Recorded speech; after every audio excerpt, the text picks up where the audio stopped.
most of the setup stuff that we're gonna do is very existing.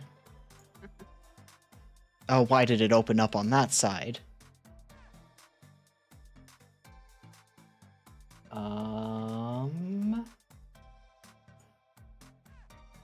So how has it been for you since we haven't seen each other in like... How long has it been now? Been a couple months at least. I've been fine. I've been trying to find work from home part-time. Yeah, that sounds about right. Yeah.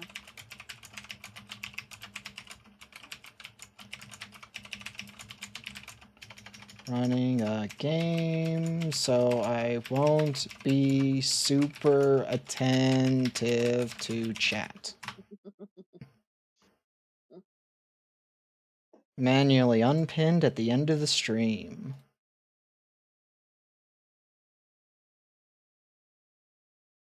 And yeah. Well, we've got Baldur's Gate's gonna be fun. Oh yeah, that will be fun. We can all play. Sometime, even if it's just you, me, Tom, that's gonna be a lot of fun. If we can get Cameron somehow in as well, Yeah. like that's gonna be chaos. Right? Oh, nuts. Because you guys only had the chaos of me running a game. You didn't have the chaos of me as a player. I don't think any of you have seen me as a player, and I can tell you, I'm a problem. Well, I mean, did you have to download a mod that lets you do WASD as movement? I use a controller. Because Tom did that. I use a controller because it makes the font bigger so I can read it. Does it really? How does it?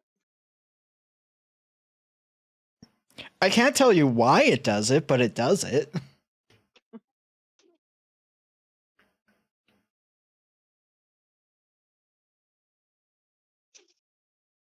All I know is it just makes it bigger.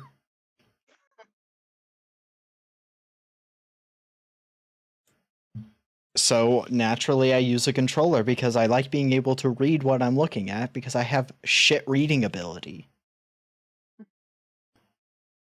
Because I have dyslexia, so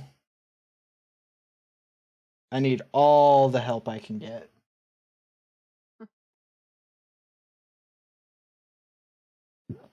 Oh, excuse me. Really wish my PC part would have shown up before we started, but it still hasn't even shown up yet. Is it en route? It's supposed to be delivered today. It better be delivered today. I paid extra money to get it delivered ASAP because I want my computer not to have overheating issues. Yeah. Like, I literally have a temperature thing open for the stream, especially, just to make sure I don't start going too hot. And if it gets too hot, I'll just close some of the programs and then stream will be less visually appealing. Because I would essentially just get rid of my model and it'd be like, okay, well, you don't get to see the thing that moves and flashes images as my voice is picked up.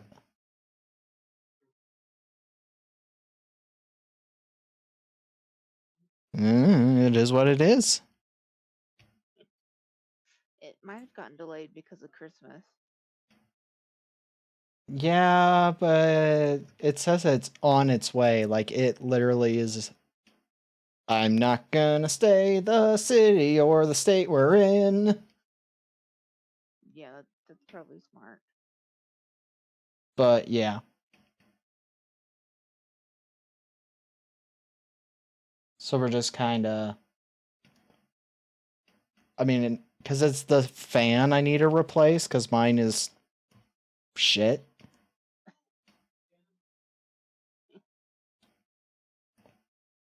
Like, I can run some games and it doesn't increase the temp too much because the games themselves just don't raise it. Yeah. Like, I haven't been able to play Baldur's Gate 3 since it just started being a bitch. Oh no, that one takes a lot of CPU power. Yeah. And I mean, that's kind of annoying because I'm wanting to beat the game at least once. I've only made it to the Gith Crash at this Oh, point in time, so I'm not even that far. No, you're still in Act 1. Yeah, and I know that apparently Act 2 is fucking bonkers. Yes, it is. And I'm assuming Act 3 is also bonkers, but I mean, Act 3 is kind of bonkers, but at the same time, I feel like they cut a lot of the content out just to rush the release date. I haven't much clue of what's going on in that area, so sure. How many flaws do we get? You choose 2 because those affect your adversary tokens, which start at 2.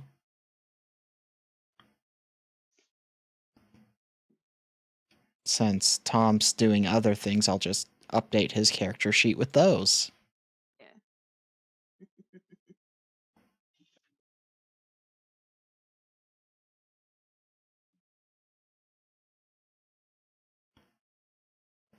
I've been playing Skull the Hero Killer, and that game's really good. I've never heard of that. I think it's made by the same people who did I don't remember the name of the game, so never mind that useful tidbit.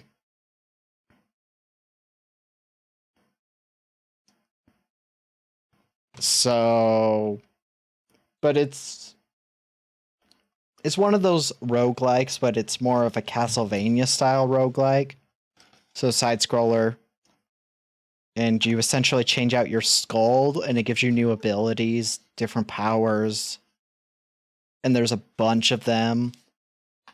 My favorite that I've ever used was the Lich King skull because oh my god, is that thing scary powerful if you have the right like equipment on yourself.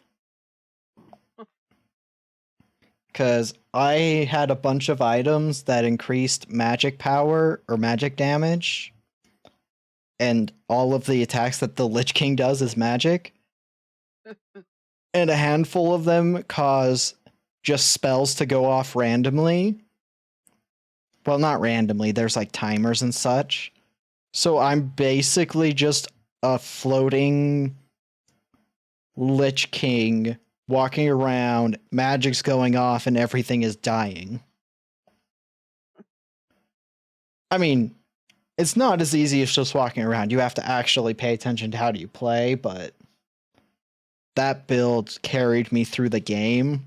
I got through 3 areas I had never visited without losing, so I was like, huh, wow, this build is very powerful. And it wasn't even intentionally powerful. It was just kind of like, huh, what's this item do? I'll grab that. Oh, hey, this item looks pretty good. Let's grab that item.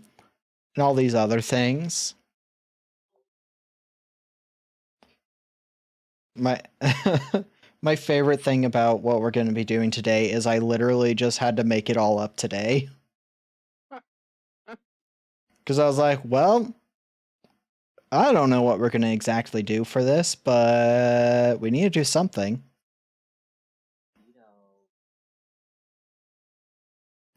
No, yeah, that's totally understandable. Do you want to pause that, Tom? Do you want to pause that? Yeah. It's distracting. Yeah. It's a lot of fun. Good game. Sorry, viewers. For everyone who doesn't know, we're siblings, Tom and I. Right next to each other. Ah, yes, we will have mic bleed most likely. Probably not actually, because usually you have mics that are like small Yeah, some pickup mics don't have range. the. Yeah, we're both using headsets. Hmm. Tom, do you want to try talking into your mic just to make sure it's picking up good?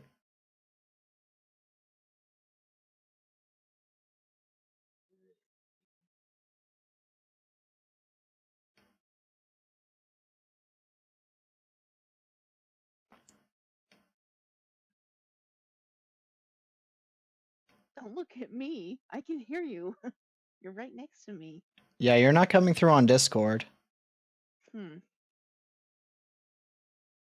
Ah, yes, technical difficulties to be expected.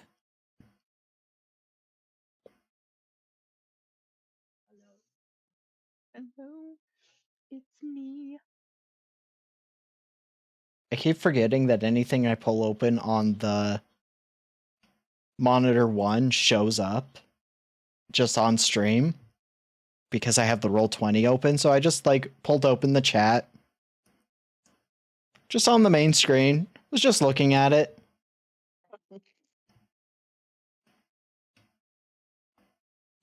Stop pick. Stop displaying your OnlyFans, Vanessa. I'm not doing that. I don't even have one. Shh. We don't need to talk about that. We're just gonna.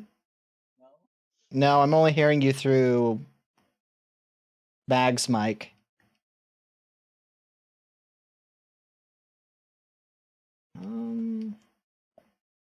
Let's just put this right here. And I'm gonna make the window thing bigger so that your your Discord icons show up on stream. And they flash whenever you're picked up in vocals. Okay. Edit. Can be edited by in the journal. So now Tom can see his character sheet. He's muted and deafened. Hmm. Well, that's unfortunate.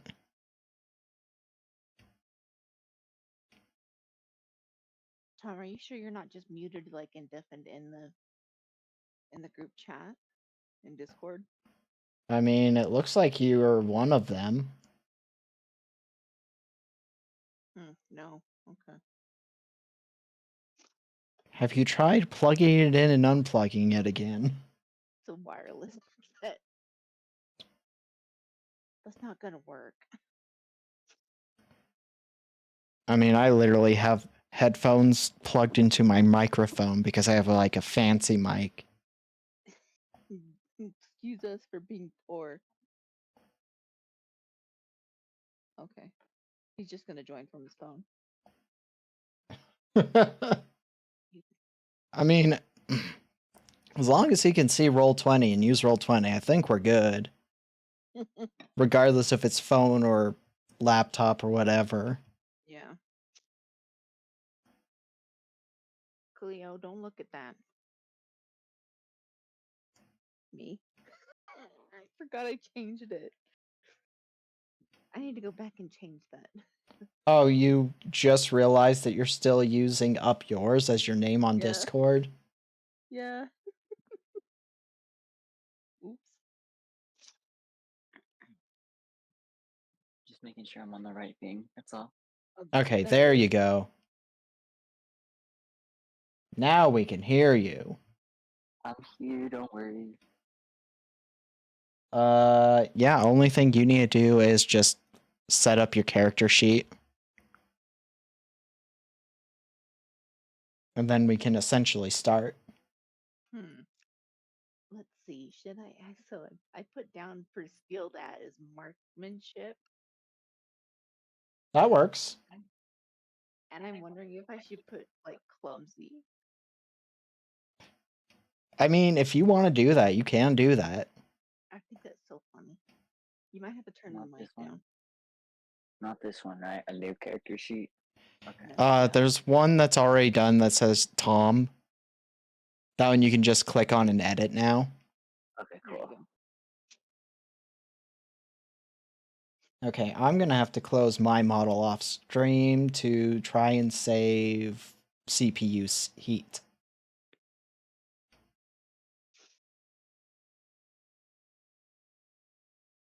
Close. Program close, please. There we go. Well, that's gonna be fun. People won't be able to see me. Unless... What's Can the premise I? of the story? You're gonna be working on a case Okay. as detectives. You get to choose if you are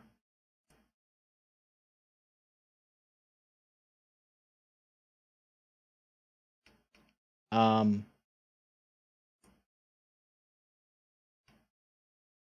If we are what, an adult? you get to choose like if you're a detective for the police or just private eye. Oh, okay. Okay, that makes sense. Um Okay. I've just adjusted it so my Discord call also shows my image on the stream, so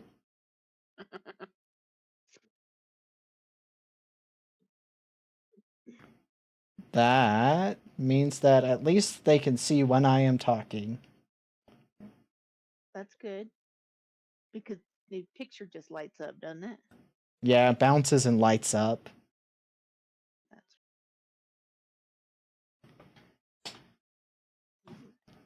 Yeah. Oh, I gotta so is stretch. this so are the values for our other game same? So like flight is good for accuracy and shit. Yeah, we're gonna send. It's essentially all the way we normally play. It's just that you're going to be playing characters that aren't a part of that. Okay. That makes sense.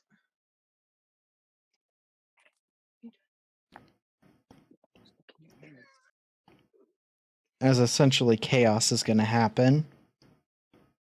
Pretty much. Well, it's all of us. What do you expect? I mean, that's what happened when it was just you and Tom in the last time we recorded. When your two characters were interacting, it was just chaos. By the way, mom's dead. Or not that, mom. Dad's dead. No, mom. It was the mom. I mean, both are correct.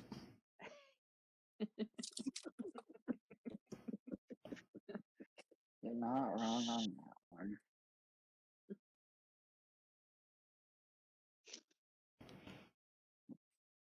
A lot of things have happened in that campaign. Yes, they have. Have you heard any word from Tucker? Not really. Mm, Got one of those really busy jobs, so I mean, yeah. Okay.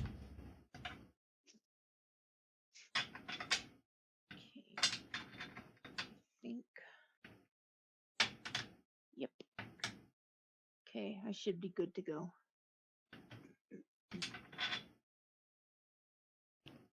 yeah, that sounds about right. We're just kind of waiting on Tom to be ready.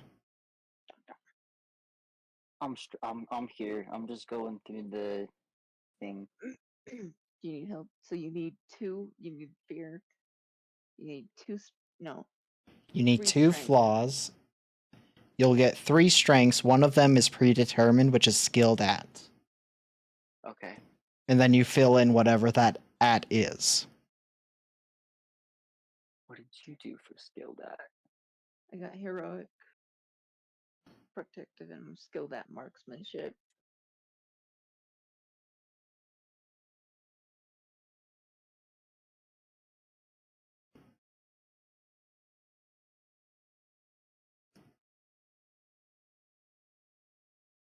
Has anyone even tuned into the stream? I've got one of my mods in the stream right now.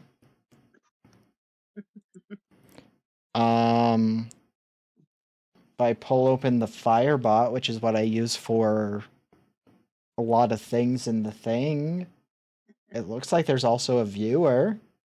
Oh, You know, what about the D4s and stuff? Like, what do I do with So these? you can, if you click on them, and so you can go down and like which fight is what strength.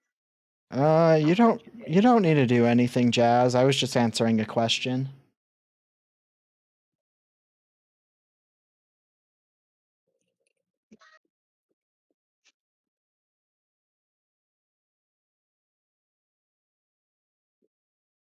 So 3 strengths and 3 flaws. 2 flaws. 2 Two. flaws. Yeah. Perfect.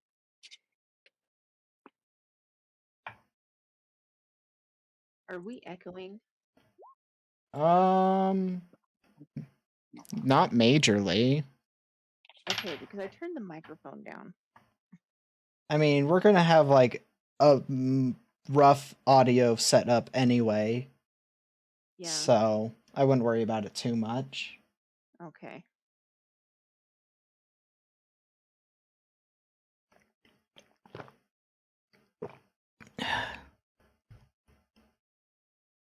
Because this is like the closest to last minute you can get without literally being last minute.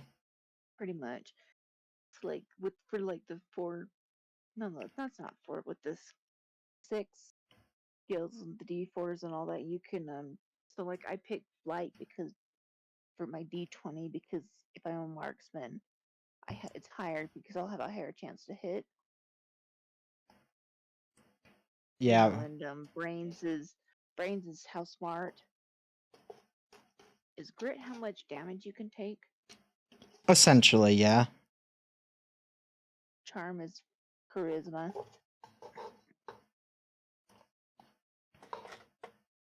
Brawn is being physically strong. Fight is being good in a fight.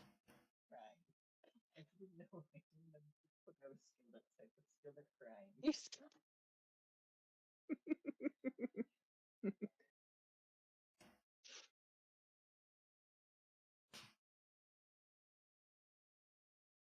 Get her.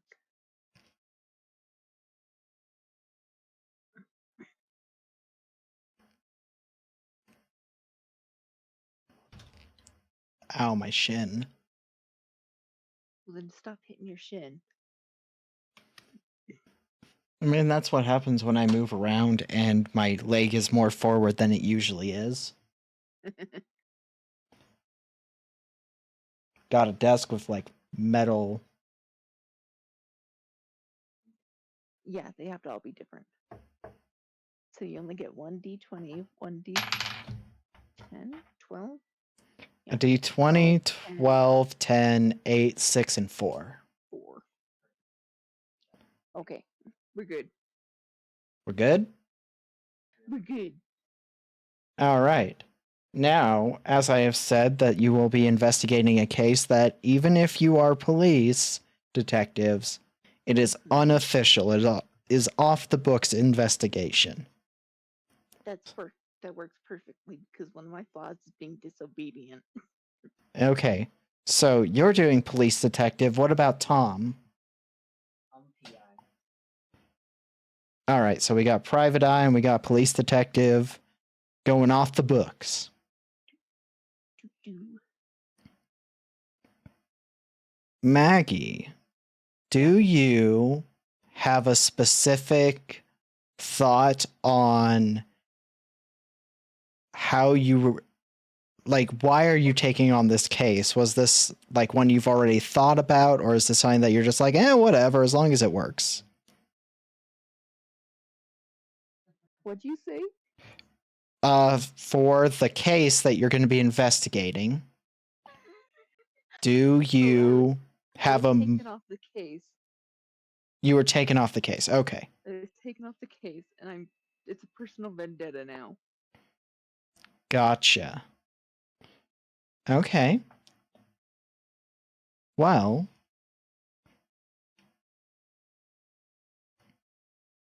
So we're gonna start you guys off in a bar. You're gonna meet up at a bar. You're gonna have a somewhat working relationship with each other. I'm gonna let you kind of improvise what you think that is as we go. But so it's okay. 1 second. My brain's taking a second to get out of not running mode into running mode.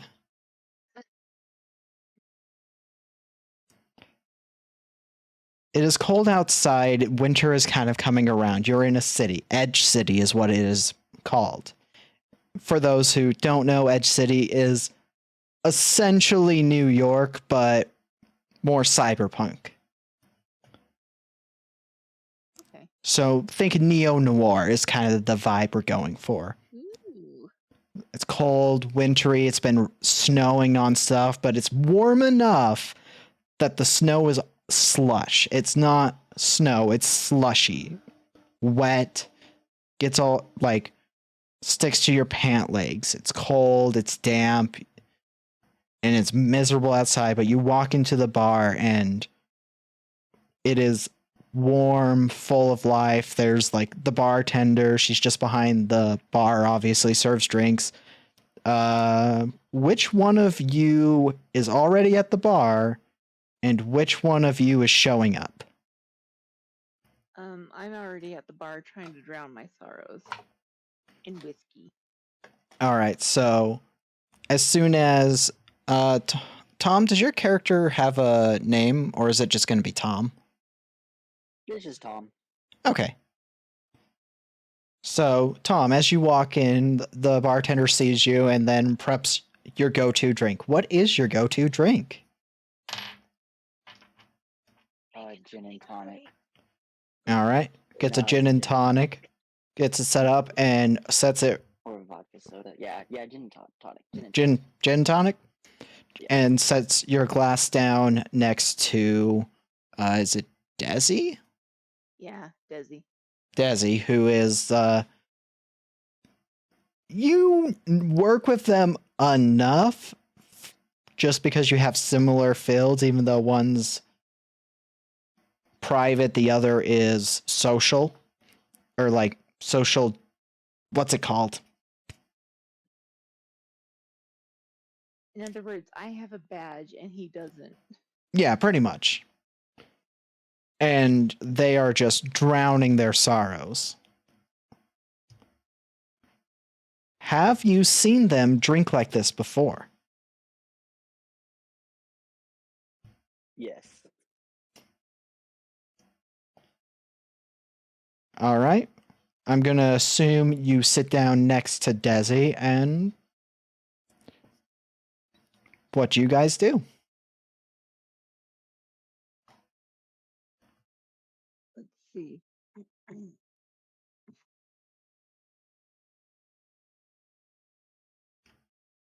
See, I noticed Tom and I look over rather tipsily.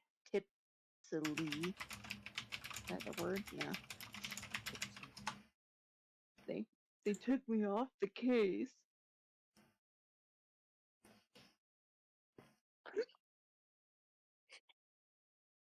I just look over at them and I'm like, well, do you want to keep working it? Because I've been working it this whole time.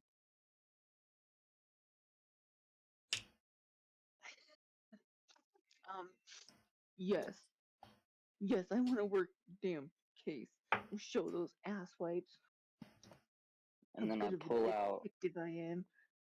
and then I reach over into my suitcase, not suitcase, my briefcase, and I pull out this like dictionary thick, full of random stuff for the case that probably doesn't even have anything to do with the case. And I just pull it out and I put it on the counter in front of us. Seeing this, the bartender like picks up your glasses and moves it to a table. Yes. It's like, I know what's going to happen here. You need the space, kind of thing. Marty, Mhm. can we have the back room? They pick up the glasses, move them into the back room. All Let's get to it. Yeah.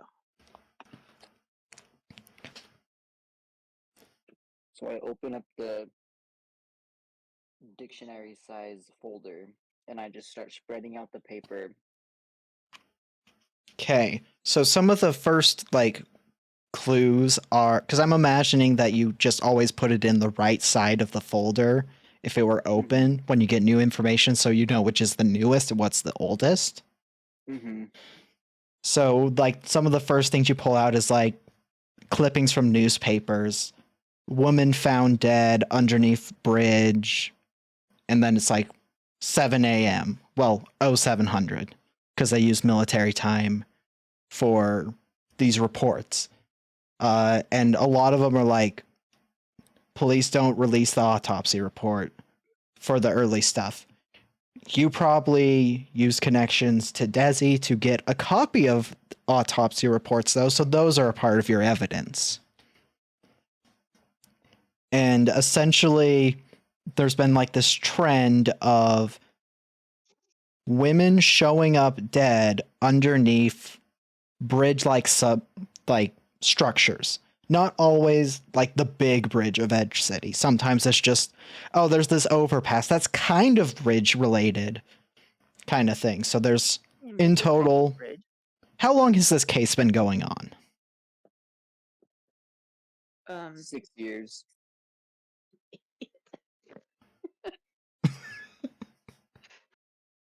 It can't be 6 years. That's way too long. No, no, that would work because if you've been kicked off the case, it's because they want to close the case as incomplete or it's too much resources to do. They're just gonna try and cold case it, basically. Okay. All right. So in that 6 years following this MO, there have been 32 victims, all female, all found under bridge-like structures. Are they all around the same age? They're within a 10-year gap of each other. Okay. Do they all have the same description? The only thing that really changes with the description is hair color. Okay. And every one of them has a piece missing from them. Specifically, an organ missing from them. Oh. It's not always the same organ, but there have only been 4 types of organs that are taken out: lungs, heart, kidney, and bladder. He's trying to make Frankenstein. Someone's trying to Frankenstein themselves a bride. There is like one exception to the 10-year gap, though, and that was a woman who was like 70 something. They couldn't figure out the exact date, but they were able to kind of figure it out just on natural decay that happens with bodies, that the body had to have been at least this old before it died. But outwardly, it looked like it was in that 10-year gap. So you're able to tell that they also found under a bridge. Yep, under a bridge structure.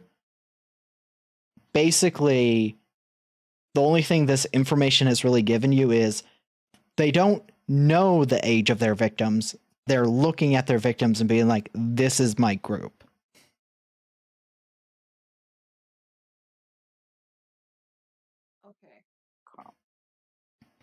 Okay. You're finding, as you keep going through your file, there's like photos of like residents, there's death certificates, basically every single autopsy. There's home listings in Zillow that I've printed out. Their houses. How much they're worth. You've got like, if any of them were on diet, you have all their diets written down. Like a lot of this information, Desi looks at and is like, I don't think that's important. It's got like lists of what they've done in their garbage. We got a list of their mail that they've received from the last 10 years.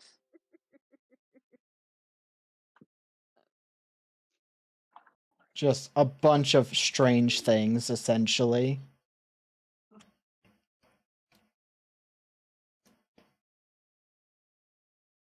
And as you're kind of going around this, you are able to see that the only restriction on like, like a zone, like a circle of the area is none of the victims have been found to be outside of the Edge City border. Like, it's all, instead of a circle, it's literally just an outline of the entire city. They pretty much just circled the city. What was that? I was saying, so they literally just circled the city. Your mic got really quiet all of a sudden.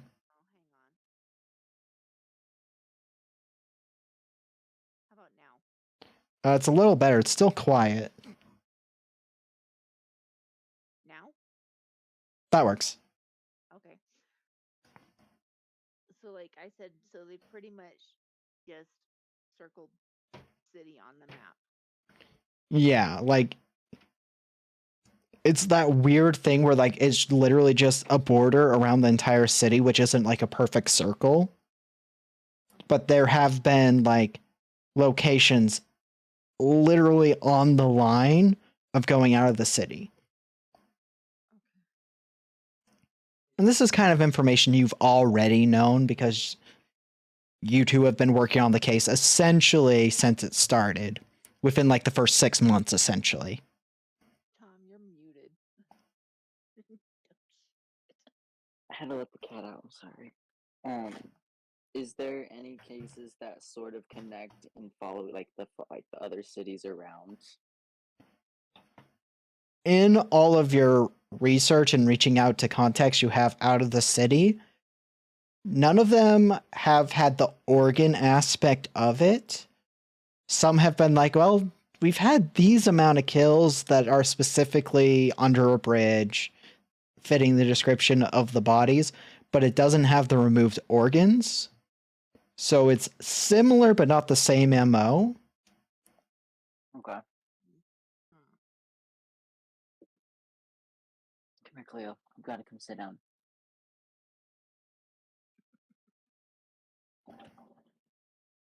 And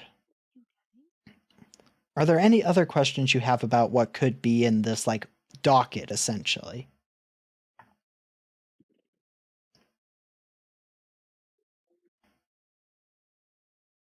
No. Okay. No. All right. And Desi, how old is you? I'm 31.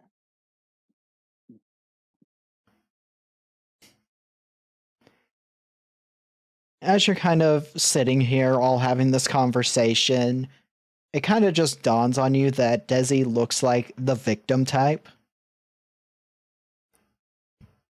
Oh no. Shit.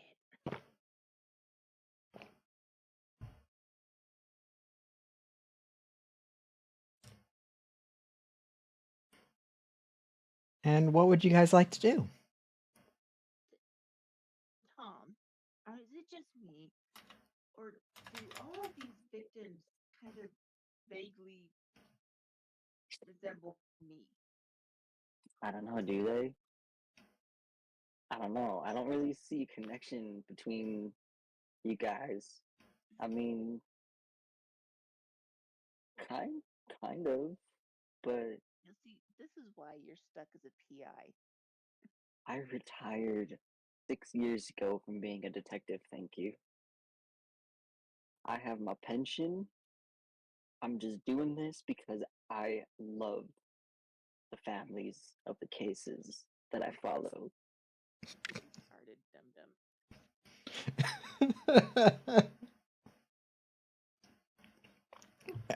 And as you're kind of looking through more of the doc, you've kind of spread it all out. Desi has been like putting all the things that she assumes this is not important in like its own little pile, so that the information that seems more pertinent is easier to find. And as you're kind of moving over some of the papers, like a receipt for a bookstore falls out.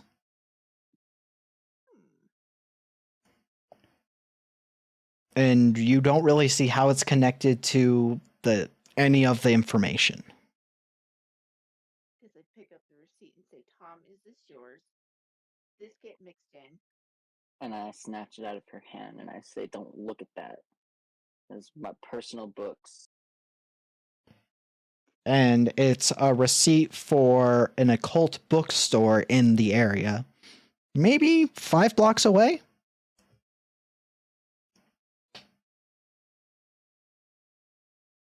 The hell's wrong with you? I just like my library to be full. You don't have to worry about the books I read. I just study a lot of stuff.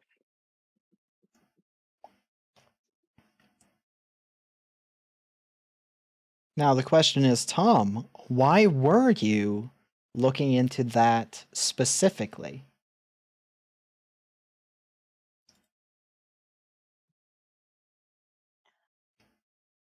Were I was trying to find a connection between an occult and the women. If it's some sort of blood sacrifice or ritual of some form.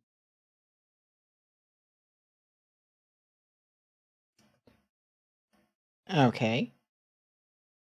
And as you were kind of thinking on that subject, you do remember that when you went in, it was during like the daytime shift. But you haven't really interacted with the owner who only works the nighttime shifts.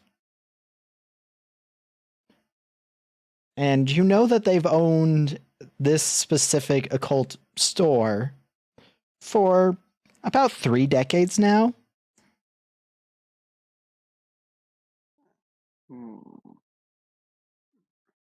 Whereas the person you were dealing with on the day shift was essentially like a high schooler. Or like a high school college. Like that middle ground there. Hmm. Hmm.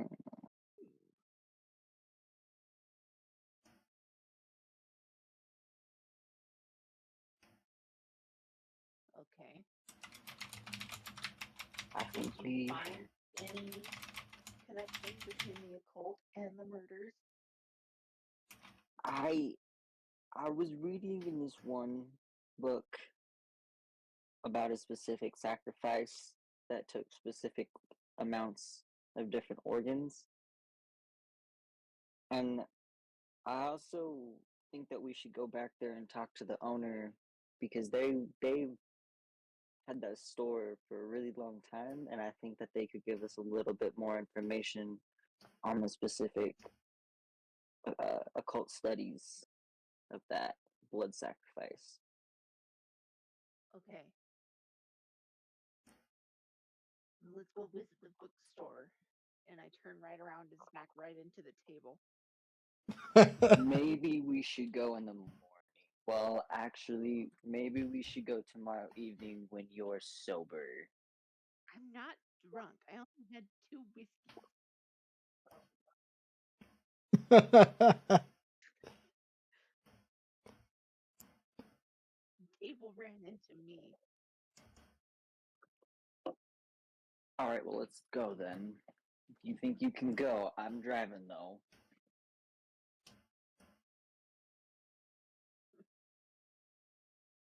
Okay. So you guys get in the car and you drive the distance to where you go. Is there anything during that car ride you want to touch on, or do you just want to get to the bookstore?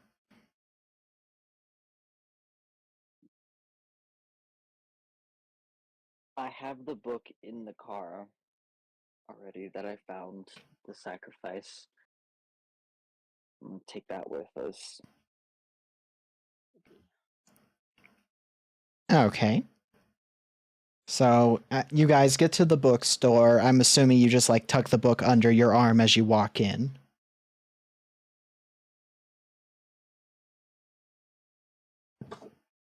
Yes.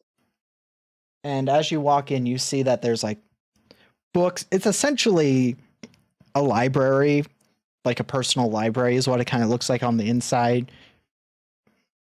But with like in the center where there would be extra shelves, instead of being books, is a bunch of like occult apotheca. So, you know, just weird things in jars or flower like lavender and all these like what you would assume would be very common occult things. There's a basket that specifically just has sage in it. Mm-hmm.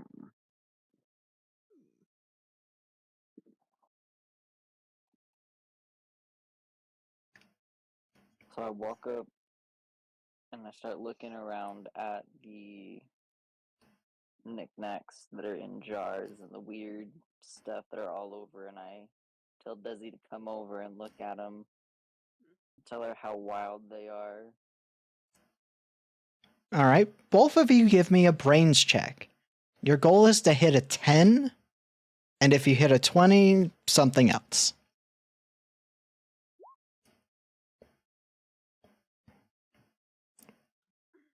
All right. So that's a 7 and a 2. Are you letting those stand, or are you going to try and re-roll? I don't have an adversity. You should have 2 adversary because you're starting out. Oh, that's right. We start out with 2 adversity. My bad. If you're taking it as a failure, just add 1 adversary token to your pool. I'm gonna take it as a adversary. It's a fail. I'll try again. Okay. So is that with the +1 you get? Yeah. So you can spend an adversary token to boost that to 10. Sure, why not? All right. Tom, you're looking around, you're like, I kind of know what all this stuff is, but I'm very not fully sure. And Desi, God, wrong character. The other one's a teenager. So, Desi, as you're kind of like perusing the shelves, at this point, whatever drunkenness you had, the cold air has washed away a lot of the worst of it. You still have like the buzz going, Yeah, but yeah. cold winter air, yeah, that's gonna sober you up a good deal. Mm-hmm. Okay. But you see that it's kind of just like tucked into like various things. Like, you know, there's like scrolls and all that. There is this like dagger that looks like a ritual dagger. Ooh, I spy with my semi-tipsy eye a dagger. Pull it out. All right. As you're looking at this dagger, you see that it is obviously it's in like a scabbard. And it's just like this simple triangle pointed dagger when it comes to the design, but you see in the hilt there are runes carved into it. And when you kind of look to see the blade, you see that the blade is just like this perfectly clean silver blade. It's a If you beautiful, want, beautiful dagger. what was that? Oh, I just said it's a beautiful dagger. And do you want to try and do a brains check to understand what the runes mean? Sure. What do I have to hit? You have to hit a 10 to understand them. Something will happen if you hit 15. No, I'll take the adversity. All right, so you take the adversary, and as you're kind of looking at the runes, you just feel like a soft, dull pain behind your left eye. The hell? Rub my eye with my free hand. And sorry, what was that last thing you said? I just rubbed my eye with my free hand. Okay. And as you're kind of rubbing your eye, you just hear like a beaded curtain like part, and out walks this like 5'8" woman. She's got like red lipstick, a little pale, long black, like raven black hair, and is wearing this very simple, just like tight black dress.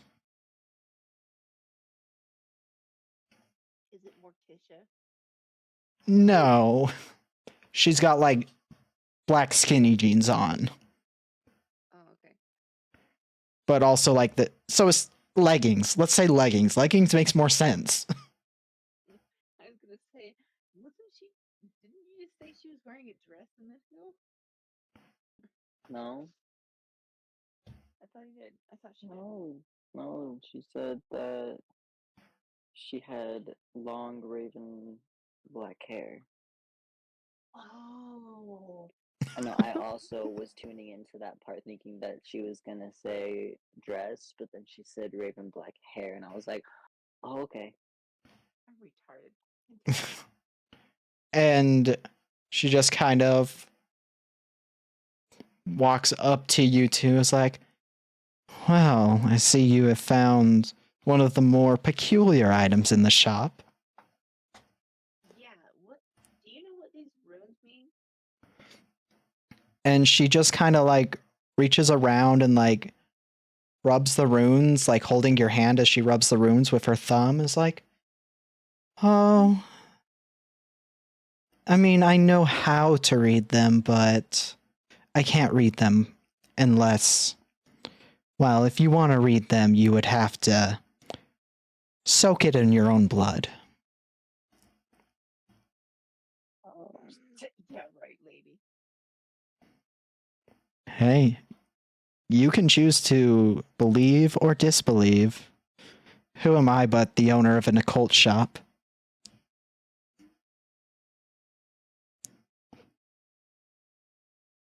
How much for the dagger?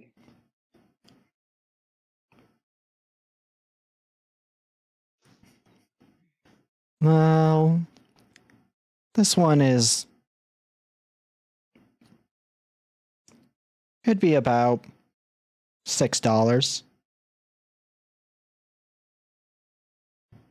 And in order to read the runes, you have to soak it in your own blood. So, like, if I cut myself with it and like put my blood on it, is that gonna let me read it, or like, what's this little magic you're talking about? Well, read is a bit of a simplification. It's more that once you soak it in blood, you just know what the runes say. So it doesn't have to be my blood. I just have to soak it in blood. The person whose blood it soaks in knows what it says. Ah, So if you wanted to know what it said, it would have to be your blood. If your friend here wanted to know, it would need to be her blood, so forth.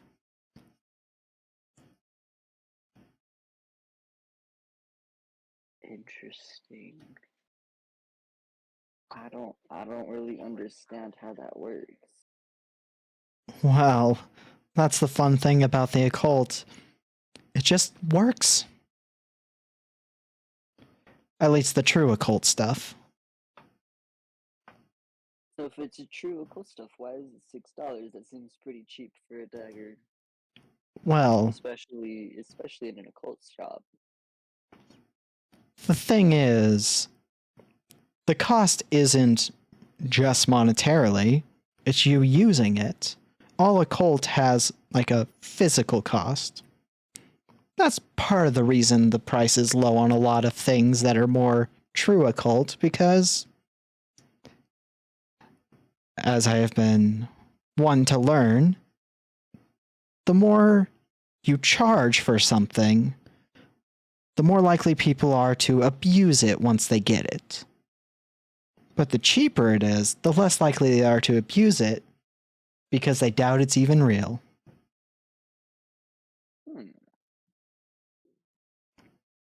Unless, of course, it's one of the books. The books we do charge more for because those have the possibility to be very dangerous in anyone's hands.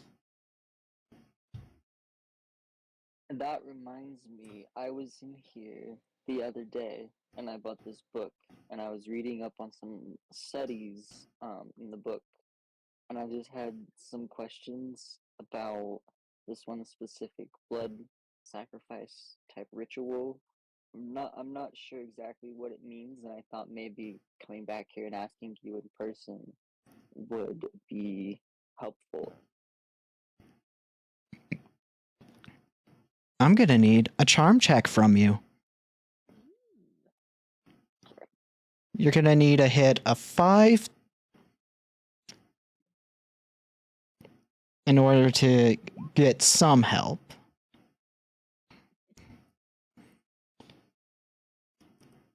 And she'll just kind of, as this is happening, she'll just kind of reach for the book and kind of hold it open to, I'm assuming you've bookmarked this specific thing, Yeah. and kind of just start reading over it. And it's just like, oh, it seems to be one of those seeking eternal life type of ritual specifically. The amount of blood they would need isn't really the problem that it would be with this specific ritual. She kind of just hands you back the book. Judging by it, it would be whatever's been happening to all those women in the news. You know, I really thought that's what was going on, but I doubted myself, and that's why I wanted to come and ask you and see. You just confirmed exactly what we were thinking. Is there any significance to taking an organ, or do they just need the blood? For most rituals, it's just the blood. But for rituals related to eternal life, you need various organs to kind of gain vitae from. So the organs that are missing from each corpse, one had her heart removed, one had her lungs removed, one had her bladder removed. What was the other one? Kidney. The lungs. Oh, kidney. And then one had her kidney removed. So I will clarify, it's victims would have one of those organs removed, not just one victim had that organ removed. Mm-hmm. And she just kind of pauses for a second and essentially like walks back to the desk and just kind of grabs a water bottle so she can take a drink and comes back and is like, well, you need specific quality of organs for that ritual in particular. So the person has probably been hunting for them and they're missing one. And that one is? Just one? One's like of the right quality. And she just kind of taps Desi on the forehead. The brain. Oh no. If they're looking for quality, they're probably looking for a smart person.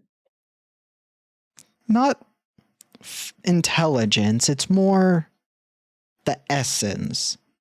You can't really know just by how smart somebody is or just by looking at them.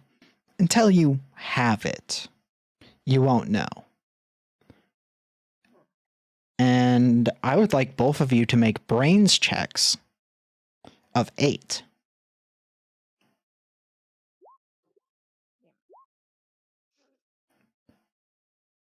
I will take an adversary and retry.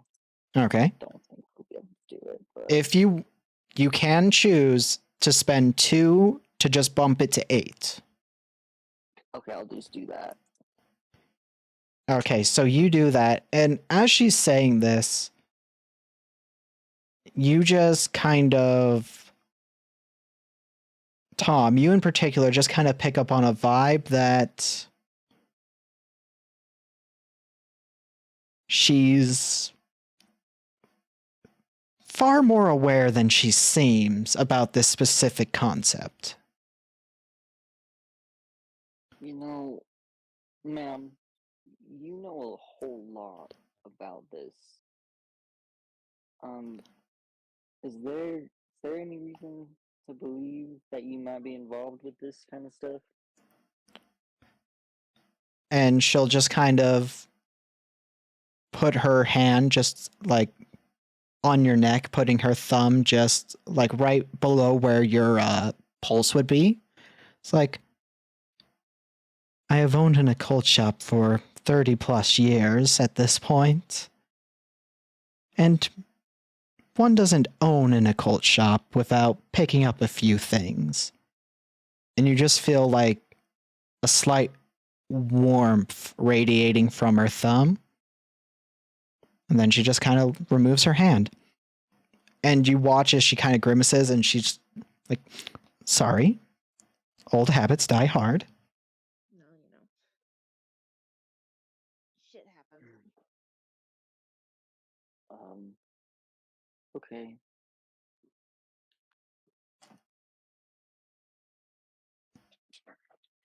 And it's kind of just as she did that pullback saying old habits die hard that you just kind of notice she kind of has some sharp teeth.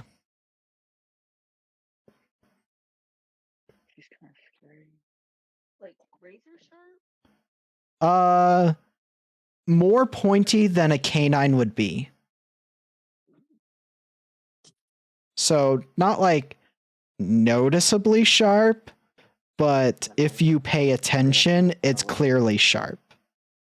And it's like all teeth, not just the canines, but canine is the descriptor I was going to use. Okay.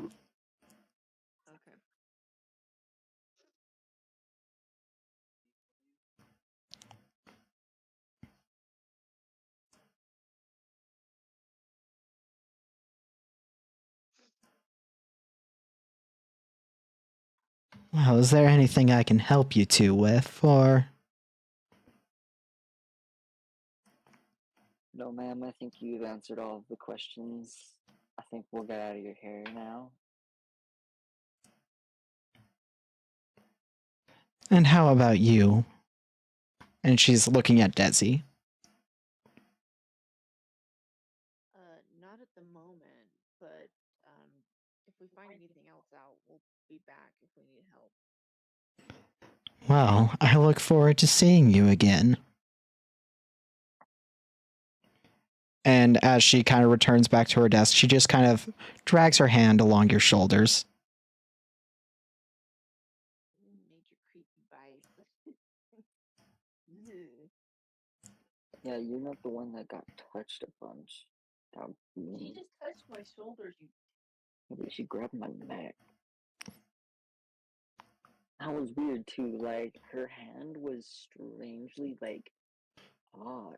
I'm imagining this is in the car. Yeah. Yeah. Are you sure your one hasn't been drinking? I've not been drinking. And as you're kind of in the car, you've got this new information. Listen, homie. Do you I have really a think- plan? Oh God, no. What's your plan? Yeah, I pulled the crime scene photos out of Tom's big ass folder, Okay. and I'm looking at the bodies. I'm trying to see from the pictures how the organs were removed. Were they removed surgically, or So, you know from the autopsy reports that they were removed, but no wounds of like cutting were found. They just somehow were out of the body. That's exactly why I went to the occult shop. Listen. What's our plan? well,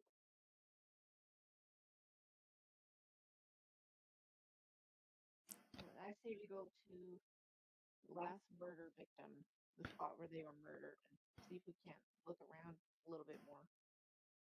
All right, so that is going to be a shrine. It's about a 10-minute drive there. And you're just getting kind of lucky at the moment with how close these locations are. I should say it's not a small town. It's just that luck is on your side at the moment. Yeah. And it's kind of like the shrine area. And my brain just went dead for a second. This was the only body that was found that showed signs of a struggle. So he wasn't able to capture them off guard. I'm telling you, I think it's this lady at the shop. Shut up. Not with your occult. But think Guesses. about it. Think about it here. She's been running the shop. She told us herself that she's been running the shop for 30 plus years. She told us specifically all that weird, creepy stuff about the dagger. And then she told us about the ritual and that, like, they're looking for a specific, like, they're looking for a brain. Yes, but that can also be just what's that? But What's it's that a term called? Circumstantial evidence. why would a man be looking for women's organs for eternal life?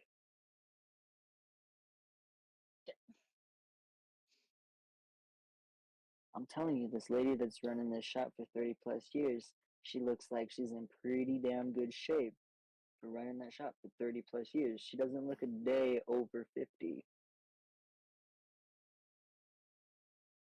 She was beautiful. Did you not see that? She matches the descriptions of all of the missing women. Not missing women, all of the murdered women. She matches their descriptions. She just has black hair. Even if she's like in her 50s, she looks the same build. Telling you. I throw my hands up in the air. Fine, I'll entertain this idea. We'll go stake out the shop. Are you changing your plan from the shrine now? Yes. Okay, so you're gonna stake out the shop now. Okay. How are you going about staking out the shop? We took my car, so we gotta take your car now. Fine, let's go back to the bar. Oh my god, you were gonna drive drunk. I'm not drunk, I'm tipsy. Okay, so you get back to the bar and you kind of swap out cars. And Desi, what is the condition of your car? Like the interior? Is it clean? Is it messy? Somewhere in between? Somewhere in between, like it's got like empty. It's got one of those car ashtrays full of cigarette butts. Okay. Empty coffee cups strewn about. Empty takeout containers. Okay.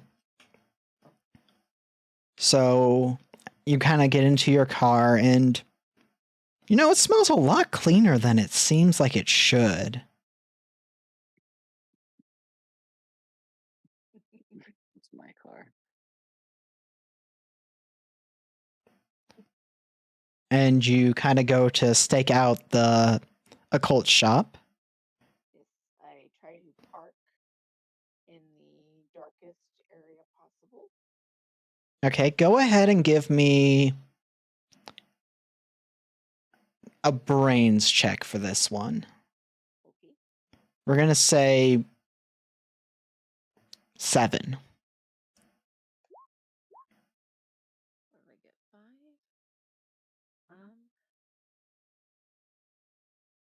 Let's see. I'll spend. Is it 2 adversity to bump it up to 7, or is it just 1?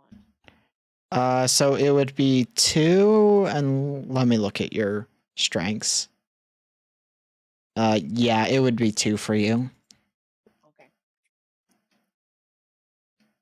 Yeah, let's do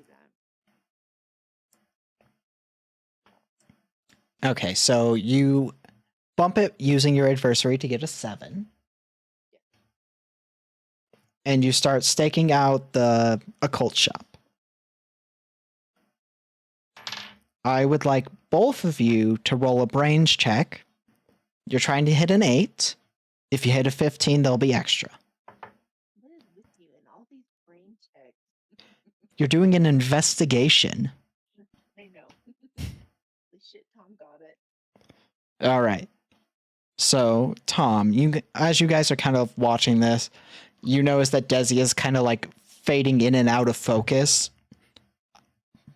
Make your own bet on why that's happening. Or are you literally falling asleep right now? No. You gotta be coherent for this stuff. Well, I'm not the one who wanted to drag me out of the damn car. Why didn't we grab some coffee before we came and sat here for the last 2 hours? We have legs. Go get coffee.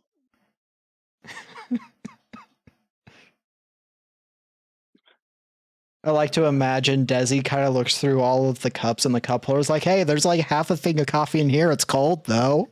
Ice cold. And I just look away and a little bit gag to myself. You go right ahead, bud.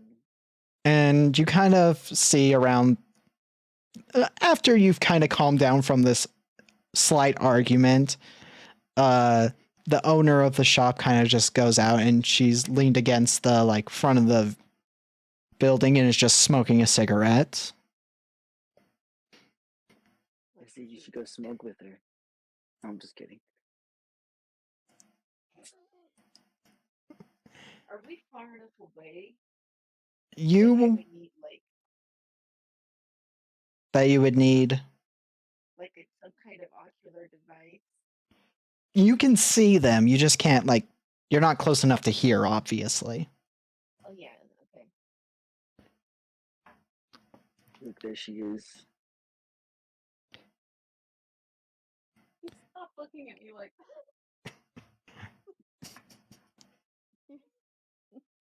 And at some point within the next like 5 minutes of them coming out to smoke, you see that a like a car pulls up. It's a really nice one.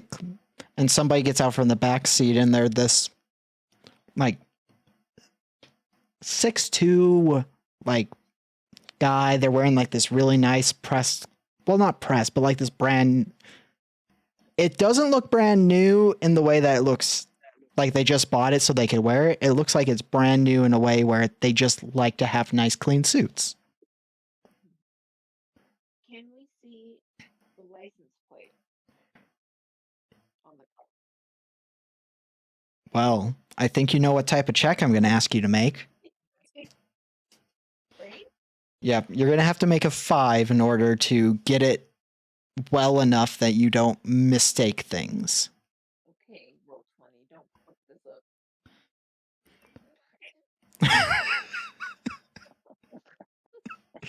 Don't fuck this up. Proceeds to fuck it up. I have no adversity to spend. I just need to fail. All right, well, congratulations. You have 1 adversary now. You want to try? I'll give it a try.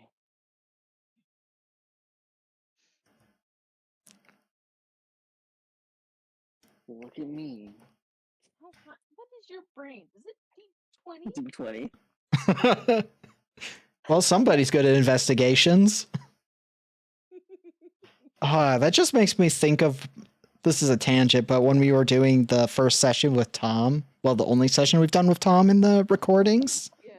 when Annabeth rolled shit, re-rolled, and then drew like 112 or some shit. It's like, wow, you failed that spectacularly too. Wow.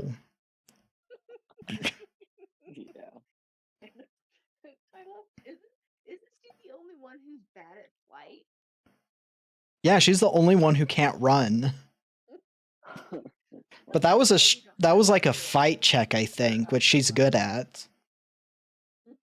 But you kind of get the license plate and you're able to see them having this conversation. And I'm going to say that you rolled well enough on your brains that you can tell she does not like this guy. She knows them, but she doesn't like them.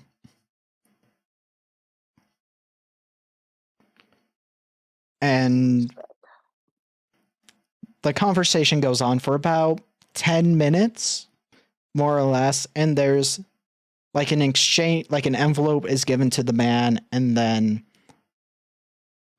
like he goes to the car, the driver rolls down the window, and they kind of like grab something out and just give her like this briefcase.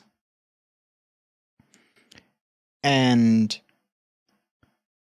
as soon like after there's like a short bit of conversation after that, he gets back into the car and it drives off. And you just see the cultist shop owner just has their like head back against like the building. And they just kind of with their cigarettes like 1/3 left, they just crush it in their hand and then drop it on the sidewalk before returning to the shop.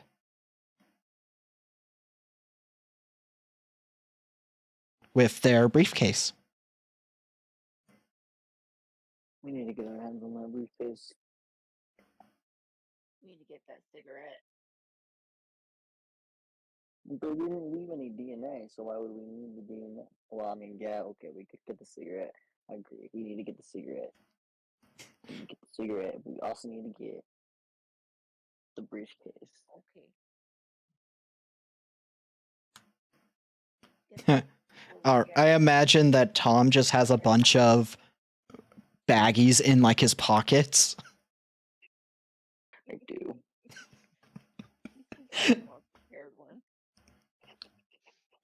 All right, I imagine you are going to try and stealthily grab the cigarette so that they don't see you grabbing it. Yeah. Give me a flight check. You have to beat a 15.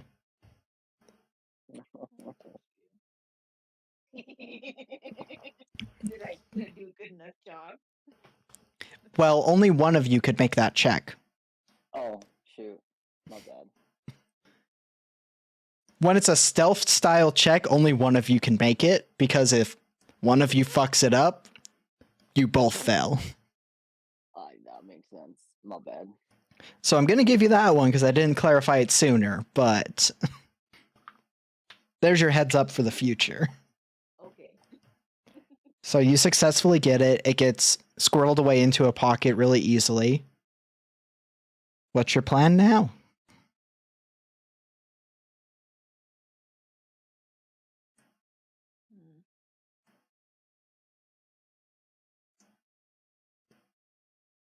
Well, since we're already flying off the books, I say we wait until she leaves and then break it. Now you're thinking like me. Okay.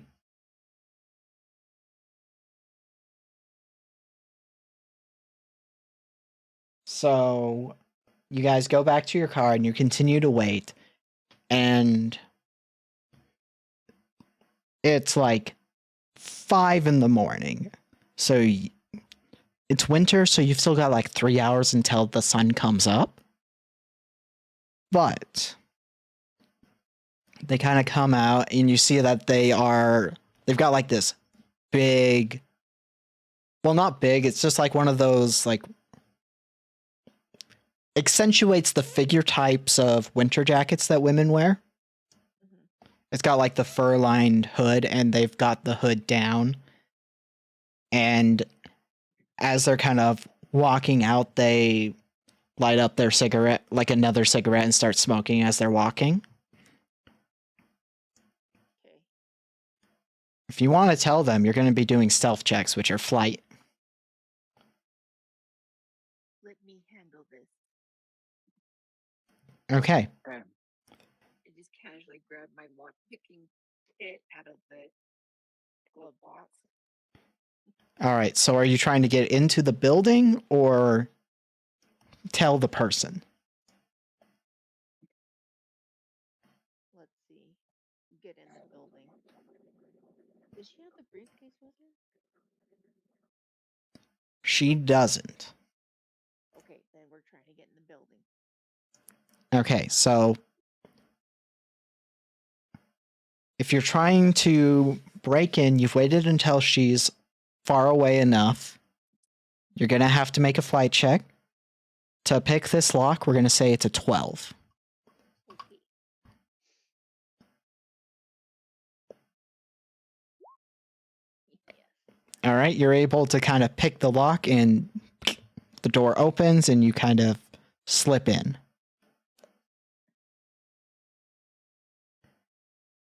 Are you going with them, Tom, or are you staying in the car?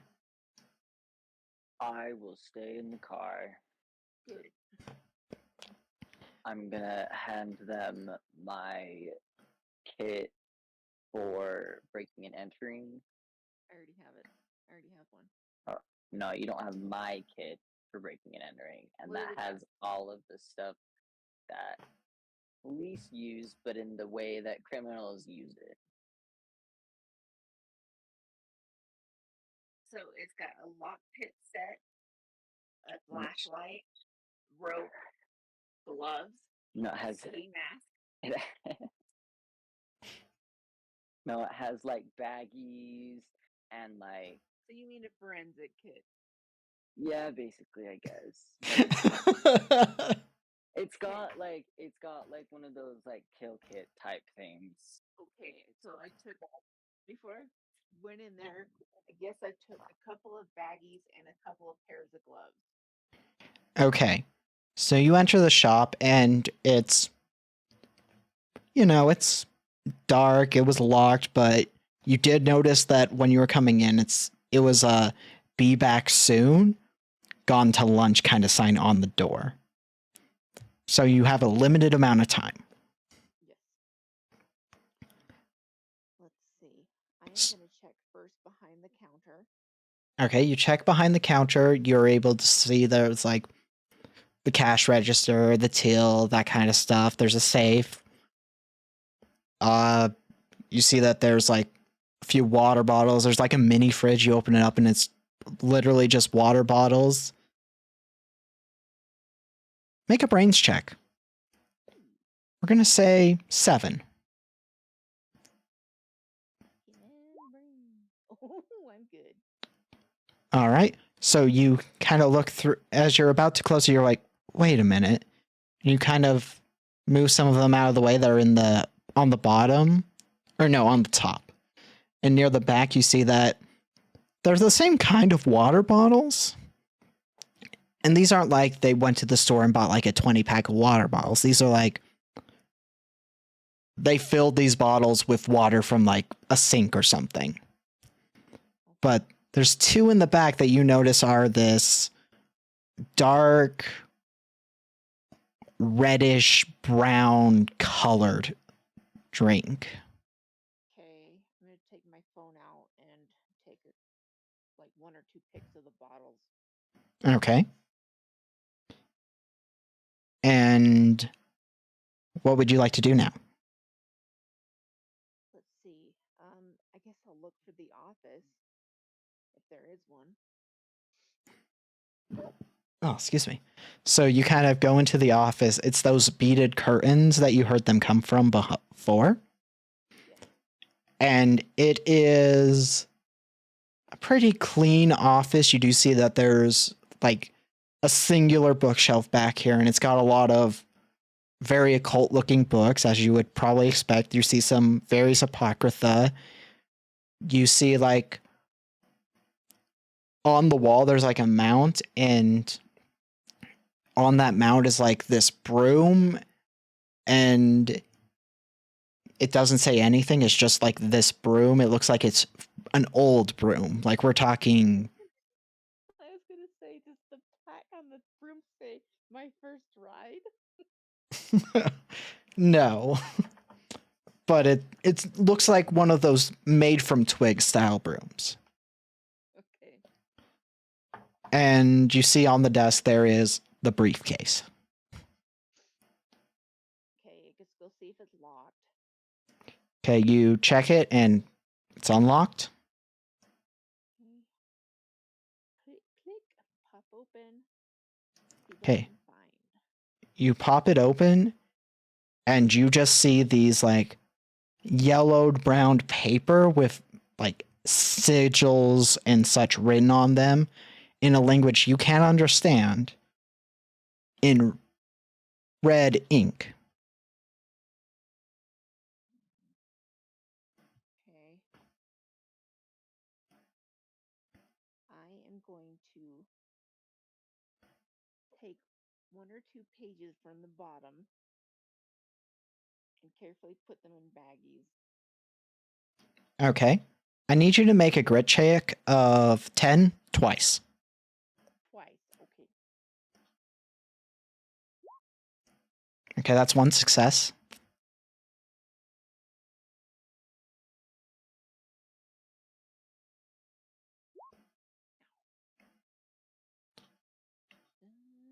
Spend adversity to try again. Okay. Damn it. Roll 20.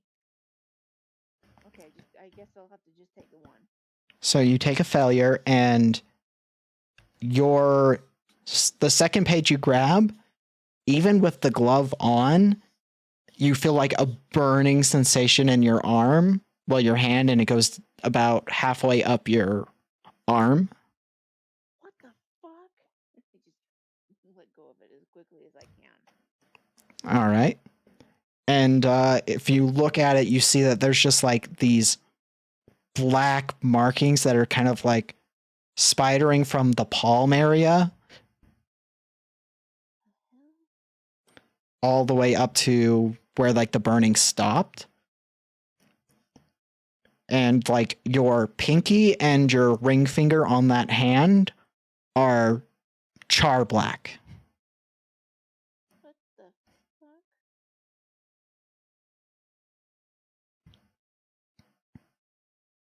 Suppress the urge to panic. Suppress the urge to panic. Well, if you're suppressing the urge to panic, I think we're going to have to make you do a check. Do it. I feel like this is to avoid panicking. Mm-hmm. You know what? I'm going to say it's a fight check because you're fighting yourself. Tom, is there any left? Can I have some more? Thank you. Yeah, when you get time. And what is the flight check? Fight. Fight. Sorry, fight check gonna be. I'm going to say a 7 on this one.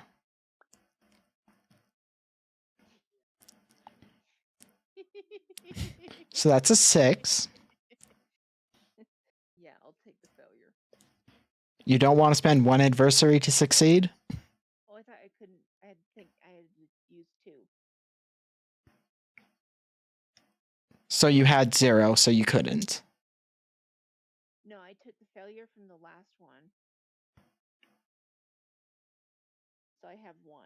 So if you wanted to spend it now, you could succeed this check. Okay, then yes, I will do that. You feel like this panic welling up inside you. You feel like your breath's starting to get shallow. But you're able to kind of... You hold your breath for a second, let it out, and you're able to get your breathing back under control.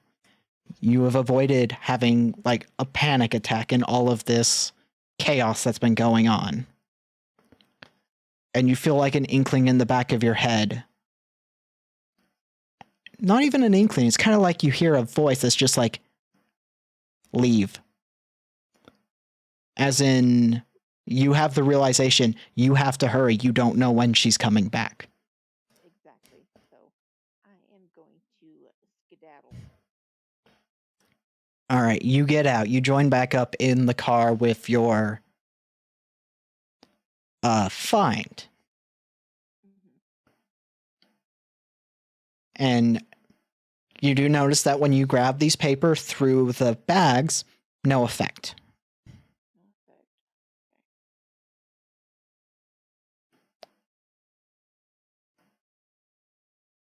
And This happened. I show him my arm.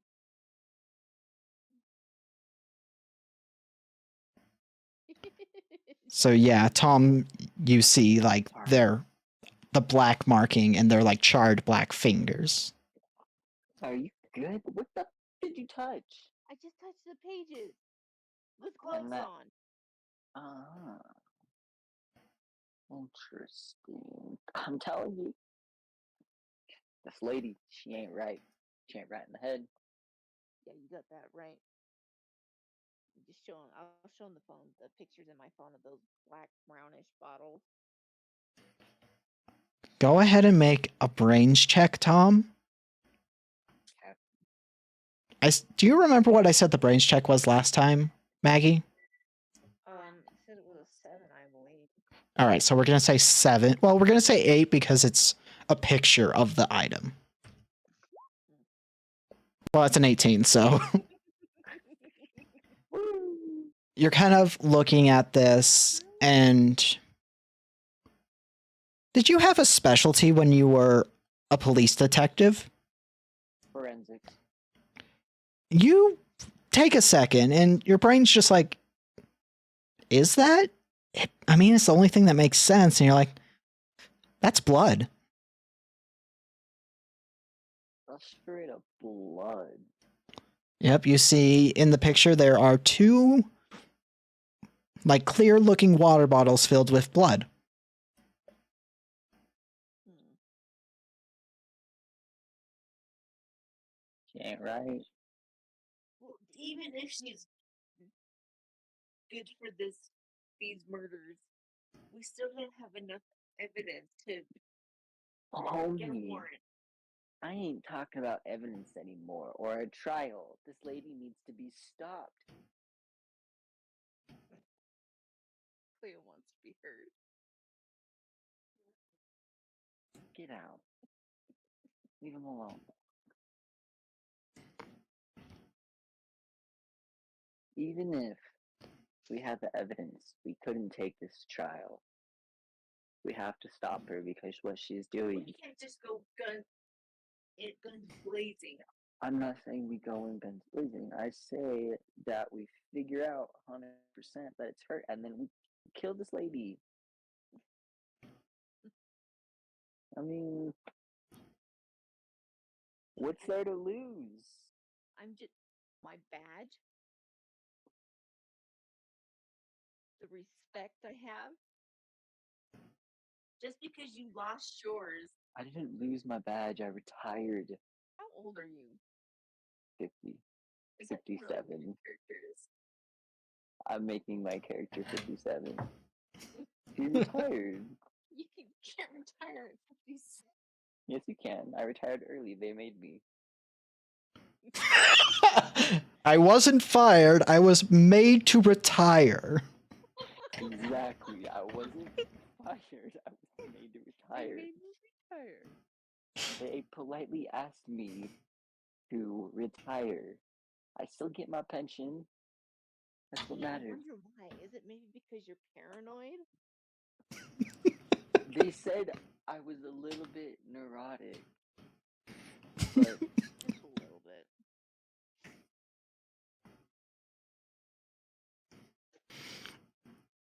So, what is your plan? I think Okay, well, first of all, I need to get checked out by a doctor. I don't think a doctor is gonna be able to help that. And still have him look at it. Yeah, right. We can go to the doctor. All right. Does either of your character have like a specific person they go to in cases like this? I say, since it's a sensitive matter, we're going to go to the medical examiner. Okay. Is there anything specific about the medical examiner I should know? She's my ex. Okay. Well, I say we take a 5-10 minute break to use the bathroom in case you need to do that. Because I need to do that.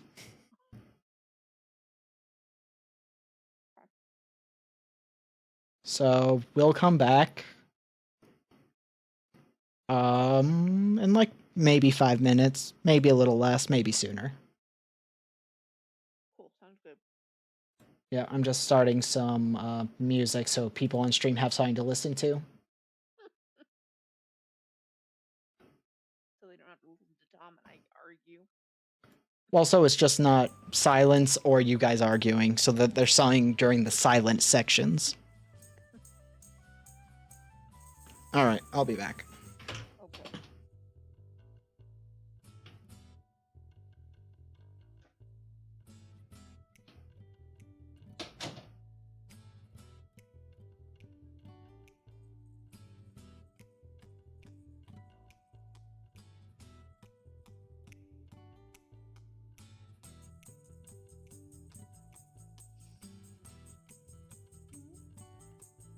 What you whining about, little chickie?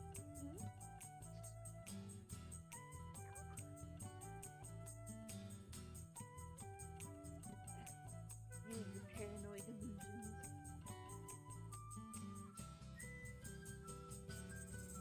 I think that into a pepper kernel.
Alright, I'm back when you two are ready.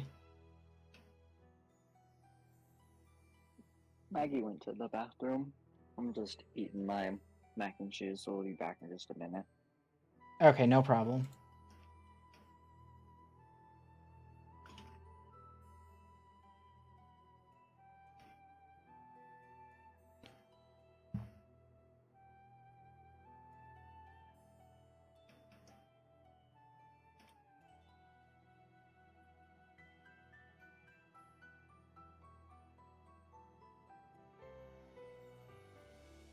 Well then, chat, while they are kind of doing that, we're just taking the break as they are kind of doing their own thing, getting ourselves set up. As you can tell, we are still running the game. It's going pretty well so far. For the amount of prep I had time to do, I am surprised at how much is going on so far. Not having any issues. My new PC part has finally showed up, so after stream I will be replacing that, so that hopefully I can deal with the temperature issues I've been having with my PC.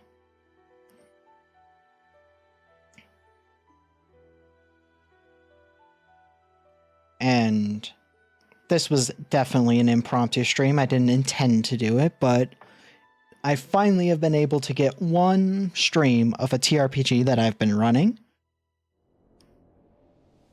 We in particular are going to reveal some stuff, but we haven't fully settled on what's going to be the finale of this case, because I am kind of improvising a good chunk of it. But I feel like we're making our way to the right place.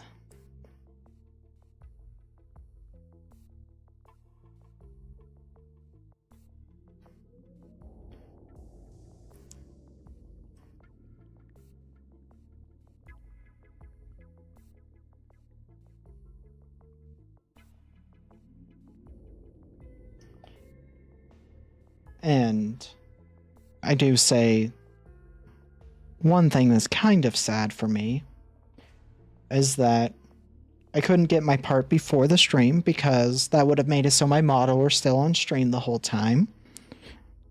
But, I mean, that's the way we are. And for those who are a part of the Discord, we'll be able to go into I Made This and see that I have been posting work in progress for art pieces I've been working on.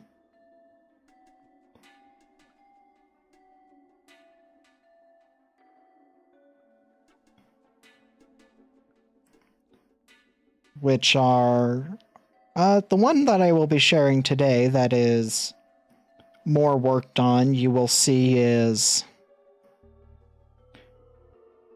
a little more spicy. It's not full on not safe for work, but it's something that I wouldn't want to show or work on when people are around unless they know what's getting into it.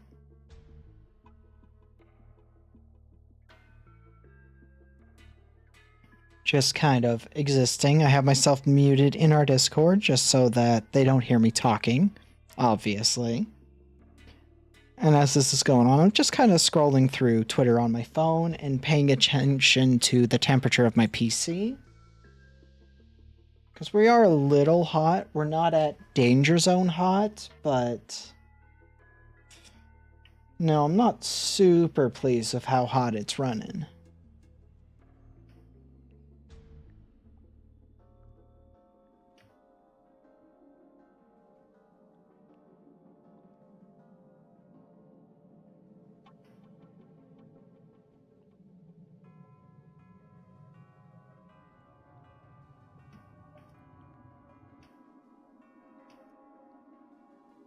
And naturally, I'm kind of in this moment realizing I still haven't updated my Twitch icon to be my updated model. We're still kind of rocking the demon version from when we were before we had the change in what our lore is and design to what I really like now, which is going to be the specific.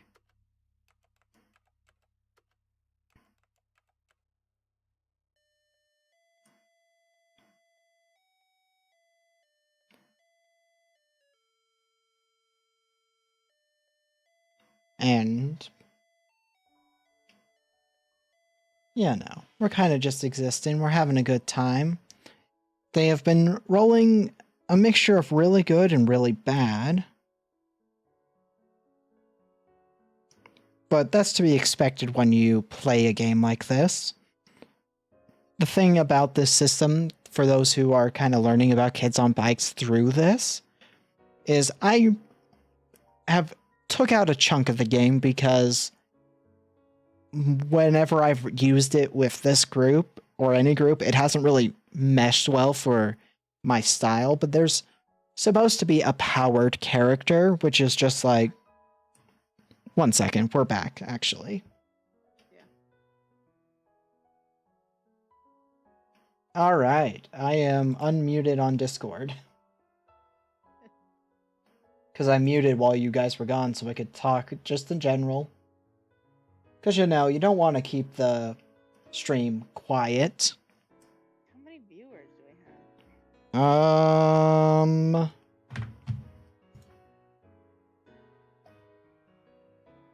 looks like one, maybe two.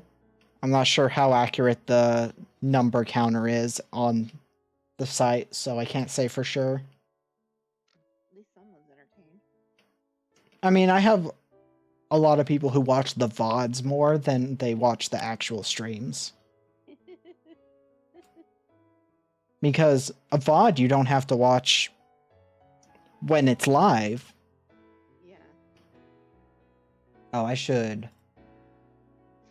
Music muted. So now that it's not playing various I use a remix OC remix site and it just plays a bunch of video game remixes that are copyright free. Unless the video game companies themselves try and copyright, but you know. I can't really control that. Mario. It was currently playing Legend of Zelda DX music. Well, OC remixes, people make remixes of video game soundtracks, video game songs, etc. Oh, okay. That makes sense. And it's just any kind of video game. Obviously, Mario shows up, Zelda shows up, Metroid shows up. You know, like, obviously all the Nintendo games are going to show up. Final Fantasy games are going to show up. But then there's, like, songs that show up that you're just like, wait, really? Like, Lemmings shows up, or Okami shows up, but that makes sense, because Okami is a great game. Okami, that's the one. That's yeah, I know what that one is. I love Okami. Okami's one of those... Minute. Okami's one of those few games where it looks beautiful and is a good game. Yeah, so like Twilight Princess. Yeah, like, the game looks pretty, but it also is a good game. That's how I feel about it. Yeah. Because there's a lot of games I'm like, wow, you're pretty, but you're a shit game. There's a shit ton of those games. Where you're like, wow, you should have just made a comic book or something. I know your cat's on crack, Tom.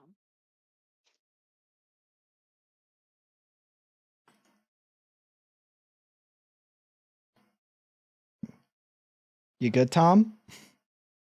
He's in. Oh, the pellet stove is acting up. She's gonna talk to our mom and see what can be done. Ah, Sorry, folks. Technical difficulties. yeah, technical difficulties is accurate. Technically, not actual technical. Technically. Oh, well, same concept. Yeah. Yeah, my new liquid cooler did show up during our stream stuff, so I do have it now, but I obviously can't replace it. But at least it did come. Yeah, so I have it. I'm gonna after stream essentially just install it. Oh, those are mine. Thank you. Pretty sure I have to let the computer rest for a bit, so I'll probably just play games on my Switch. I've been playing Slay the Spire a lot because it's a great game.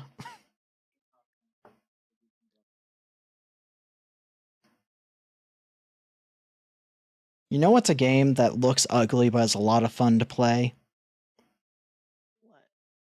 The first Dark Souls. Yeah, those are pretty fun. I'd say the first Dark Souls especially looks really ugly, but man, is it a fun game. It only looks ugly because of the generation it came out on. Yeah.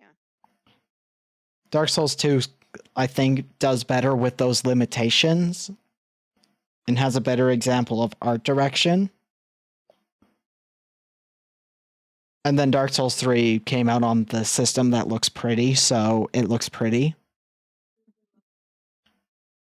Dark Souls 3 is the only Dark Souls game I keep bouncing off of, though. Yeah. You know what we could play? because we have about 4 people among us. That's true. I'm not a big fan of Among Us unless you have a huge group, though. Yeah. True. Because, like, I wonder who did it out of these people. Tom and I have been playing this game called Rounds. It's on Steam. I think it's only like $2 or something. Rounds. It's like $2.99. It's really fun. We enjoy it. Yeah, my main game I've been playing is Skull because it doesn't up the strain on my PC so it doesn't start getting hotter. Yeah. Or I've been playing Dark Souls with a randomizer because that's a lot of fun. Just randomize all the items that you get.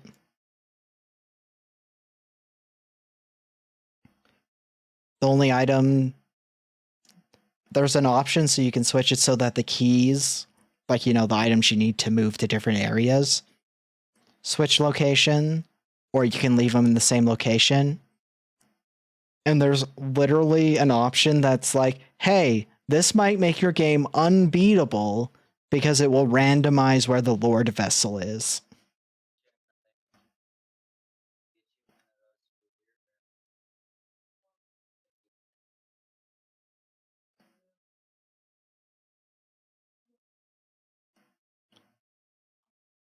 Which, obviously, I'm not going to do a run where that's randomized. Having a run you can't beat is awful. What the hell is your profile picture? Is it doing something? Is it playing a fucking PlayStation controller?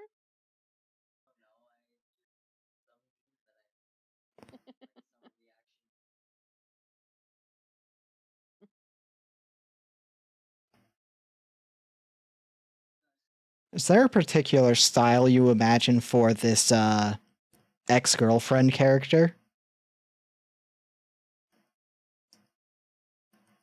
Let's see.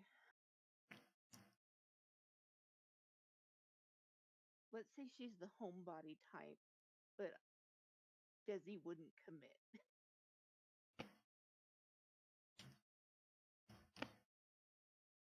You know what? That tracks for everything your character has done so far. Let me look at this way. She smokes. She drinks. She's an idiot.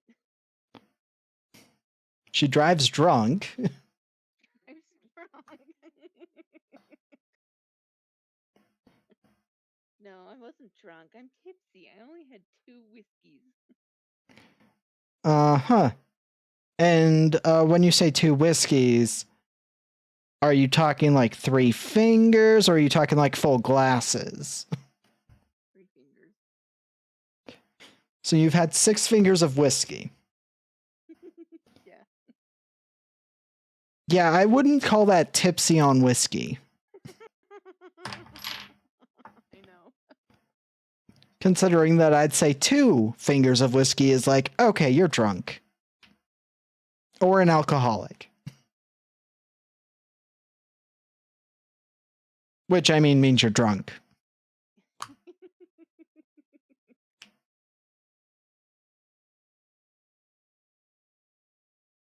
Tom, what are your flaws in the character sheet? I think it was neurotic and reckless. Yeah, That neurotic and tracks. reckless. Well, that explains the we need to kill this bitch moment. I'm reckless and I'm neurotic.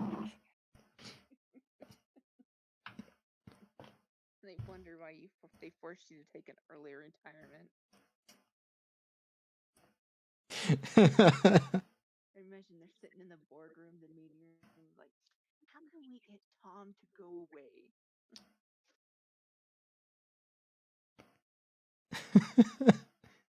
He's like a walking lawsuit waiting to happen.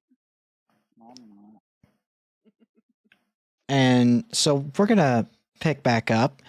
We're going to say it was a little bit more of a further drive to get where we're going this time. Saying that you were kind of in the downtown area and now you have to get out of downtown to visit them. Where Do they have a name? Oh, that's right. We're going to medical. Yeah, we gotta. You insisted we go check out your arm. Oh, let's see a name.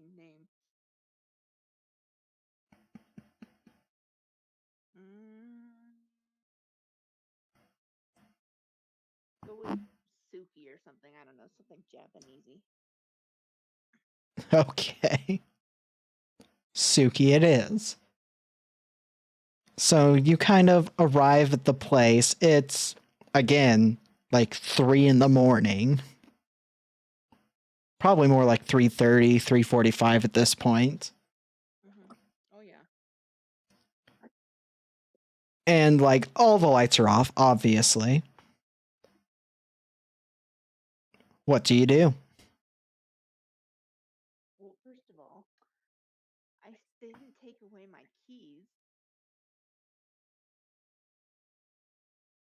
I know for a fact she's in there. She probably fell asleep at her goddamn computer. So we're gonna go get the keys from my desk and go wake her up, see if she's even in there. Okay. So you try the key in the door and it doesn't fit. Damn it! Did they change the locks already? Come on, people! It's not like I got fired. I just got taken off. No, like you said you were getting the keys to her house. Oh, her house. I thought we were at the medical examiner's. At the It's office. if it's 3:45 in the morning, they're not at the office. You never know. They could be workaholic. Yeah, no. No, rethink. I grabbed the spare key I never gave back out of the glove box. Okay. Do you want even or odd? Let's do even. Let's roll a d8. You said odd? Yeah. You're in luck. The key works. Well,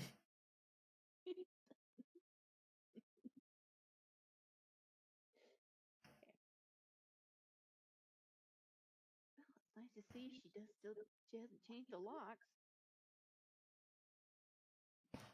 Okay, you Maybe because I've left a bunch of shit at her house. so I just realized that the dice don't roll on the screen like they usually do.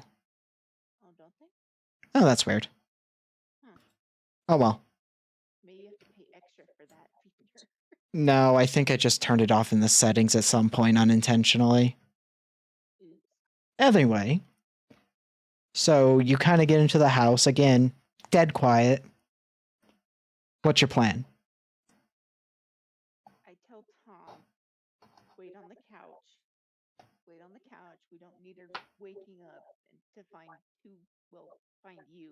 You're a stranger. So yeah, Tom's down in the living room on the couch, and I sneak up to the bedroom.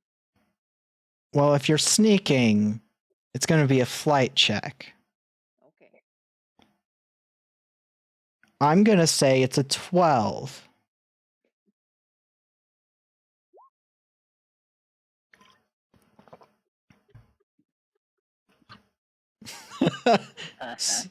So you rolled an 11. I don't have an adversity. All right, well, congratulations. You have one adversary. And as you're kind of going up the stairs, you assume there are one more step than there is. So you do that fun thing where you take a step expecting your foot to stop, and it flies through the air, it hits the ground, and I'm sure that you have the universal reaction to this of, fuck! And then you realize what you just did. And you just hear from like down the hallway from the bedroom area. Oh, God. No. I just wanted to sleep. And then you see a light turn on. And hastily wrapped up in a robe, Suki comes out. And she's just already tapping her foot on the ground. It's like, Smiling sweetly. Hey, sorry to call on you so late, but I have a medical issue I need you to look at, and I can't go to a regular doctor. and you see her do like her hand is on her face, like she's pinching the bridge of her nose. I'm also surprised you haven't changed the locks. Okay. Okay. Okay, Desi. Okay. Just go into the kitchen in case I need heat. I'm gonna, in case something needs to be cauterized, I'm gonna put on clothes. That's probably a good idea. I'm not alone. Man, I wish I was wrong about that assumption. It's not another girl. It's you remember Tom? Vaguely. Oh, okay. Okay. And she just goes back into the door, her bedroom, closes the door.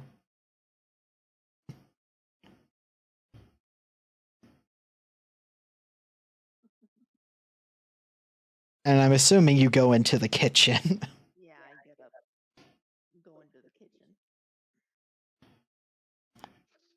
So you're now just kind of sitting in the kitchen, and it's maybe 5 minutes later, Desi comes down, and she's essentially just wearing like a simple t-shirt and like pajama pants. And kind of comes into the kitchen. You see she's like rubbing her eyes. She's got like her glasses on her forehead. It kind of pulls them down as she kind of gets in. It's like, okay, what the fuck happened to Tom? Oh, Tom's fine. I'm home. You look dead. All right, up on the counter. Show me what's up.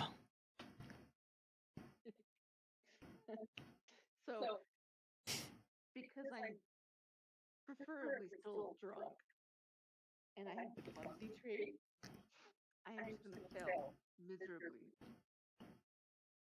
And you know how when you jump up onto something and you like lean forward too fast and you fall?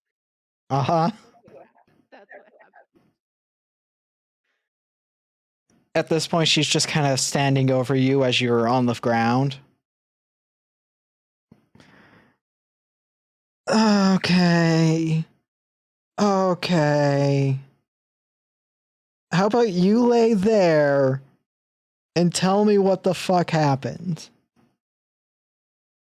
Well, this happened. I hold up my hand. And she just kind of stares at for a bit and is just like, okay. Okay, yeah, that's totally a normal thing. Yep, yep, Yeah, you see now why I couldn't go to a regular, well, I mean, you know what I mean.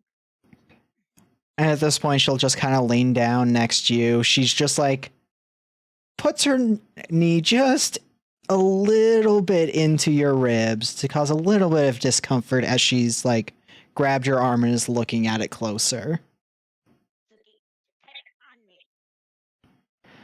Uh-huh. Yeah, sure. Whatever you say, darling. Completely ignoring your complaints and is looking at it. And she'll kind of just touch the center point where the things are kind of snaking out.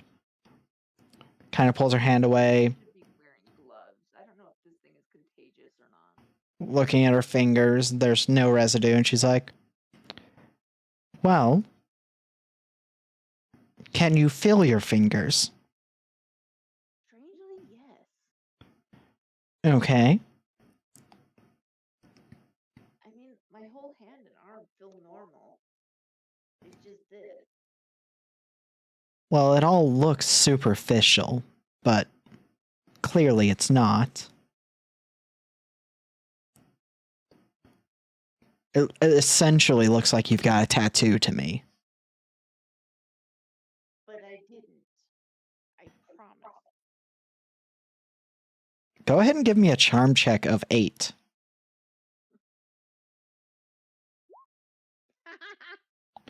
That's exactly 8. And you see, like, on her face, she's like, press X to doubt. I swear. I swear. Tom, tell her. Tell her I did not get a tattoo. I mean, she didn't get a tattoo. I know that for a fact because she wasn't in there for long enough to get that kind of tattoo. And there was no, I wasn't there in the room when it happened, but it's not a tattoo. And you just see, like, a slow realization seep into Suki, and she's like,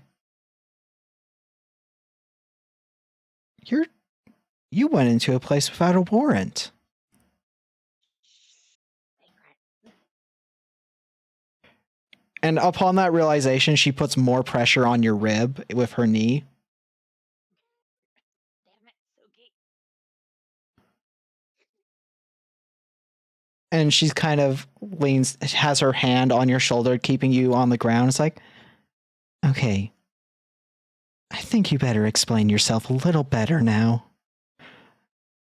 Or I might have to call this in.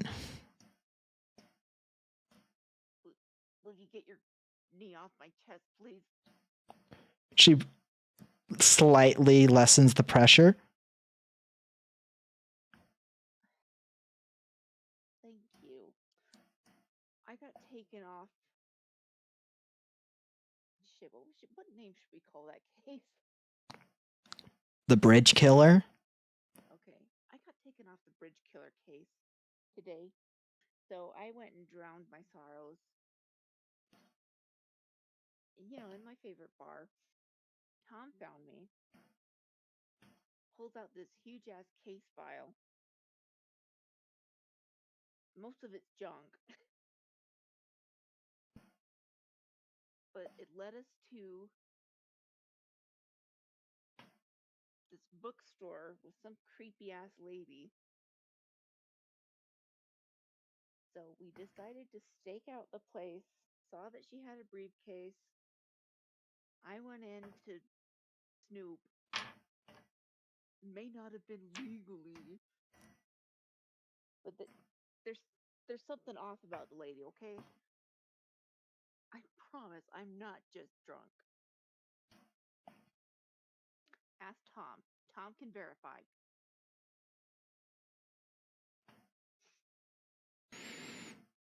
Okay.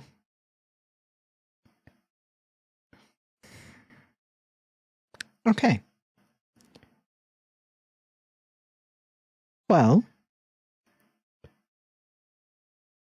I'm going to give you a week to solve this case before I report this. Oh, come on, Suki.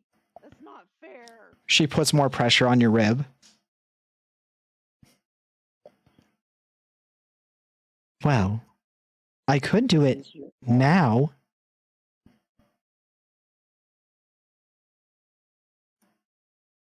2 weeks. 8 days. 9 days. 8 days.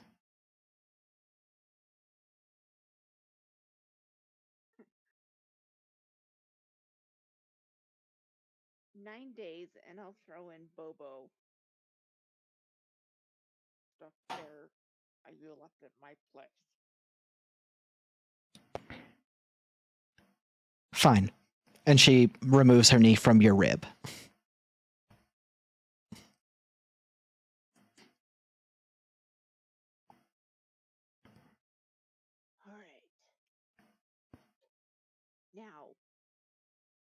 should I be concerned about this? Well, you said it was a bookstore. This is a weird thing. I'm assuming it's an occult bookstore, which means you fucked around with occult shit. Well, no one said I was the smartest crayon in the box.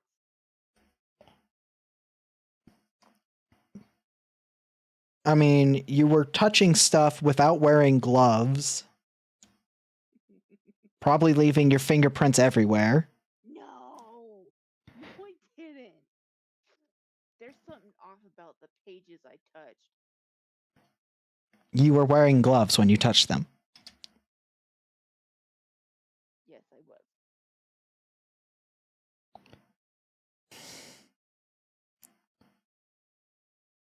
Text me a picture of the page. I have a few friends who know occult shit. Okay. This is the only help I'm giving you. That's fair. And she reluctantly helps you to your feet. Thank you.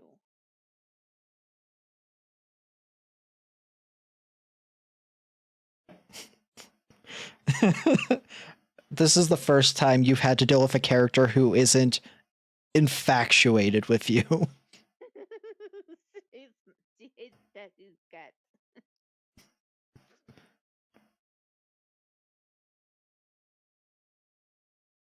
Well, I don't know what your plans are, but I suggest you get out of my house soon. That I can do. And next time I come into the office, I'll bring you know what. Yes. Yes. Just don't let it be obvious what you're bringing in. It's a stuffed bear. It's just gonna. What do you want me to do? Put him in a garbage sack? She just kind of takes in a slow breath. I'm pretty sure you have a box somewhere in that mess of a car of yours.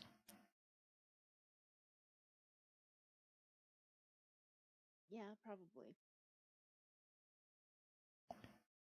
Now then, send me that picture and I'll send it off to people who can look into it. Okay. We're just gonna go. And she just watches you leave, arms crossed, tapping her foot the whole time. Just before I shut the door. Thanks again. Uh-huh. And like the last thing you kind of hear after you shut the door is her calling a locksmith.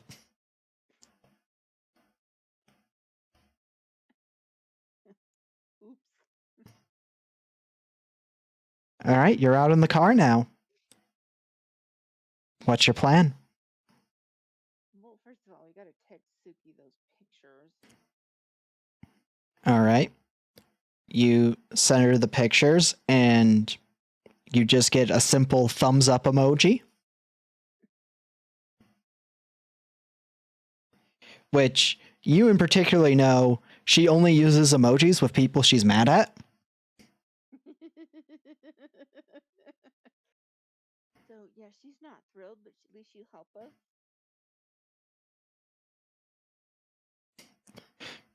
Tom just got to witness a lover's quarrel, essentially. Okay.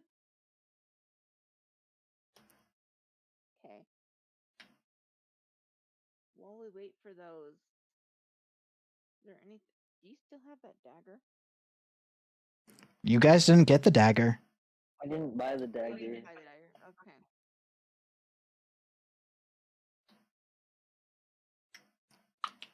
You could always go back to the shop and buy it. That is true. Well, I'll stay in the car across the street. You can go in.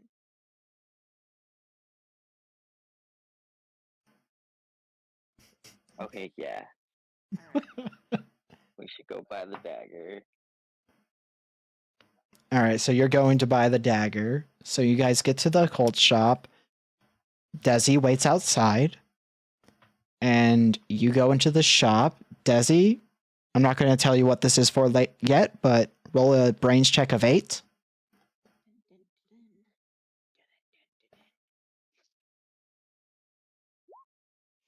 Sweet. Okay, well, we'll get back to that later. So, Tom, you enter into the occult shop, and you find the dagger no problem. And I'm assuming you go up to the counter to buy it from the owner. Yes. She just kind of leans over the table a little bit and kind of is like, curiosity got the better of you, I see. Yeah. I just couldn't stop thinking about it. I had to come back and pick it up. Well, I sure hope it is everything you hope it to be. I sure hope so. Well then, how goes the investigation? We're still investigating. We found a couple things, but so far, not really too much out there. Yes, that seems about right. Do be careful with anything occult you may happen upon.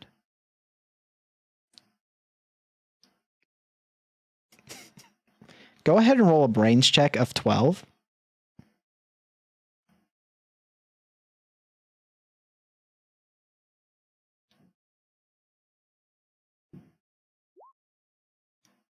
All right, so that's a 10.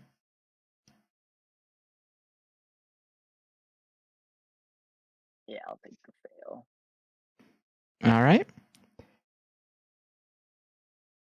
I need you to roll a fight check of 8.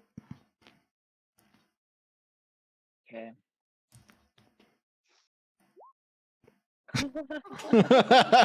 So that's a 1.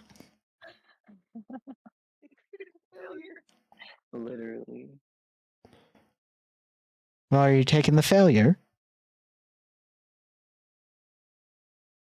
I will spend adversity and I'll roll again. I don't think I'll be able to do it, but I'll roll again. Okay. So that's another 1. Roll 20 does not want you to get it. No. Wow. You just kind of, as her words hit you, it feels like they literally hit you, and you just feel like panic and dread kind of set in. And she just kind of tilts her head to you. Is like, "Are you okay, darling? You don't look too good." I feel a little bit off. Looks like you could use a drink of some water. And she hands you a water bottle. Thank you. I appreciate that. What do you do? I open the water bottle and I sniff it, and then I take a drink of it. Okay, I need you to make a brains check of 14 because you're panicking.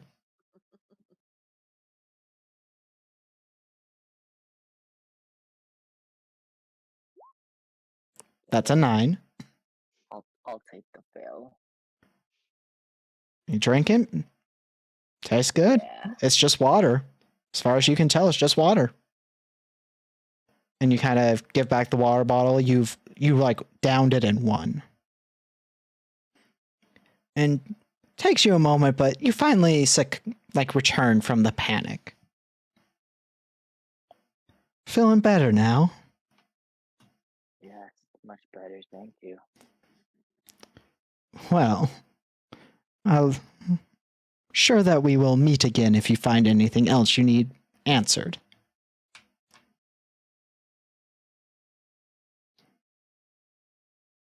Yes. Definitely. Definitely. Thank you.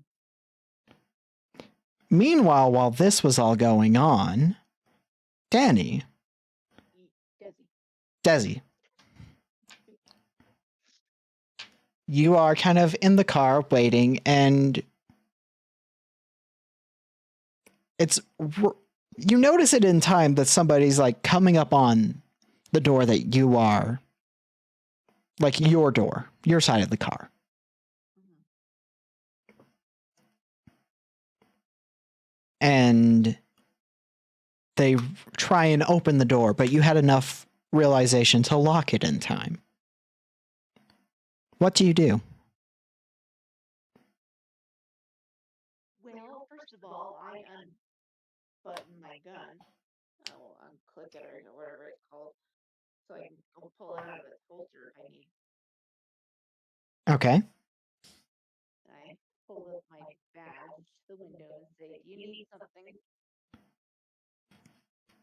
And as you kind of look at whoever this person is that's doing that, you see that their face is completely black. You cannot see anything, as if it is shrouded in shadow. What the fuck?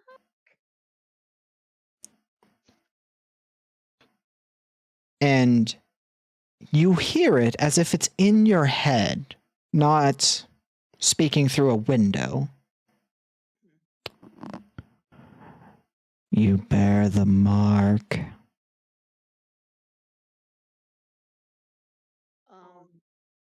Okay. What does that mean? They will find you soon, whether through me or the others. And you watch as they just fade away into nothingness. What the hell?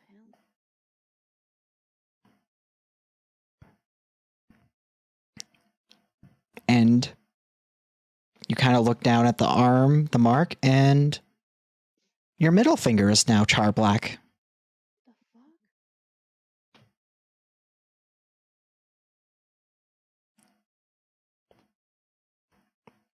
And Tom returns to the car at this point. I just had an otherworldly experience. What happened this time? Well, a guy with a completely pitch black face.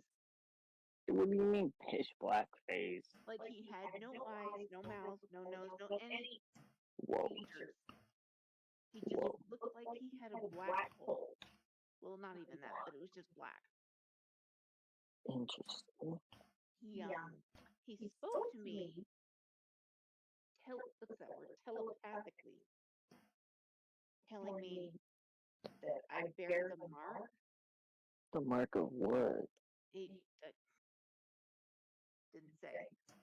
Just said What? that I bear the mark and that others will come for me soon. Okay, that's not weird at all. You're the expert at this occult shit. That's crazy. Oh, I mean, on the bright side, I got the dagger. Okay. I mean, if we figure out what's going on with this lady, I'm sure we'll figure out what's going on with your hand and why you bear the mark. And as this conversation's going on, you just get ping, ping, ping, ping. Desi, your phone is going off. Text message after text message. Fuck. Who the hell is? And it's all from Suki. And all of the texts are essentially like, you are in danger. You have been cursed. If you don't figure out how to break the curse, you will die. Ooh. Shit. And then there's like the three dots, like, you know, the three dots going up and down when somebody's typing. They stop, they return, they stop, they return. Also, you will become mother of the new darkness in the universe. So, you're pregnant with a demon baby. What? So, And you just see Suki's like, I sorry, you shouldn't have fucked with weird occult shit. How do I get rid of this curse?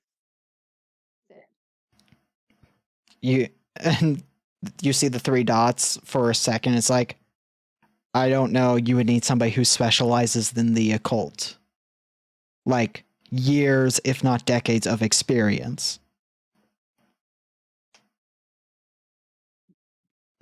Desi, I think we gotta go talk to the shop owner. We gotta talk to her.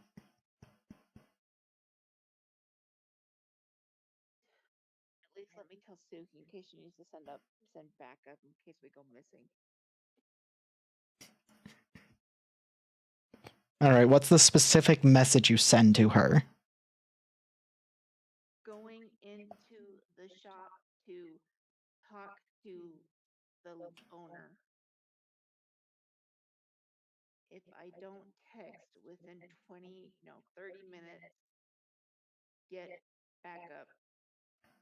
I send her the address.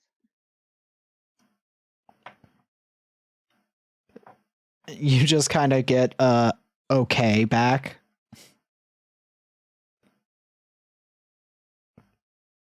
And you assume at this point a timer has been set on their phone. Okay, let's go face the music. All right. As you kind of get out of the car, you make your way back. Tom, you're you have to like cross the street essentially, and you pass by like another person, and like you feel your mouth like you start to salivate.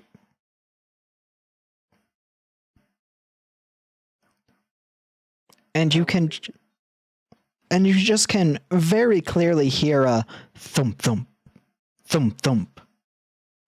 And you can see like a vein on this person's neck just pumping blood through it.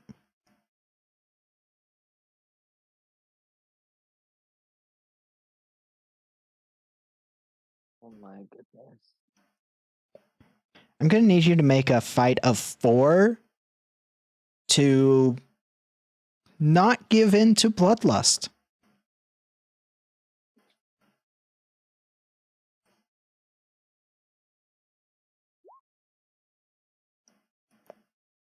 Where was that when I needed that before? Well, I mean, you did avoid another bad situation by rolling it now. You just like suppress the urge to go at that vein that's just pumping that red vitae through it. And you guys make your way back into the occult shop. And you see, sitting behind the counter with kind of just a smug calmness, is the owner. That knowing smirk. Alright, Desi, you need to go confront her and ask her about this. Your hand. Fine. Go up to the hammer. Ah, I see that the thief has returned black-handed. You could say that, yes. But to be on the record, it was Tom's idea.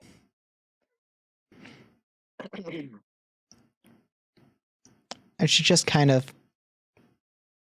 calmly sits down, like is sitting there, and she just reaches into the mini fridge and pulls out the other not water bottle. Just kind of takes a sip from it. It's like, yes, seems like making yourselves nuisances is a specialty.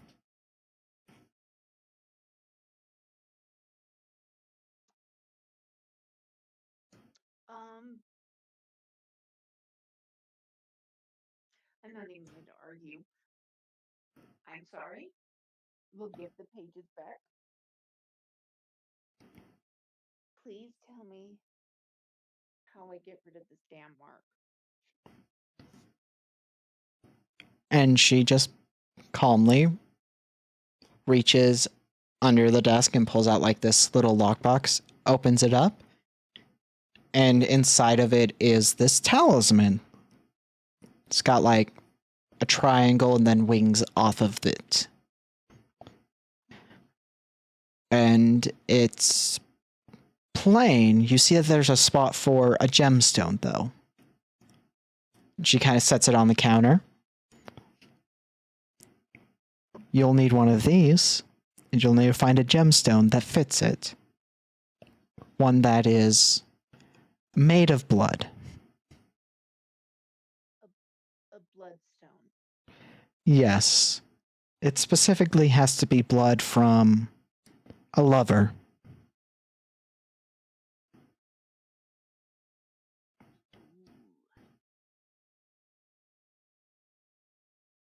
That is going to be an uncomfortable talk.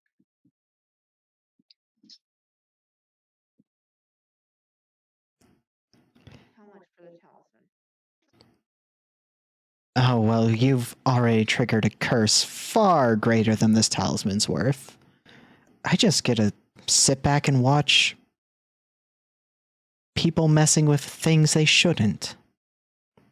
Oh yeah, I'm sure you get a big kick out of it. Now, if I need to get it from a lover, is there a specific way I have to get it? Well, you have to take blood from them, pour it on top of said amulet. It will form into the crystal. Once you have that amulet and the crystal in it, it stops the spread of the mark. And then you have to remove the mark from your body, either via amputation or skinning the part off of your body. Sounds well. Okay. Thank you. Sorry again. We're just gonna go. Yes. And she kind of looks at Tom. Welcome to the clan.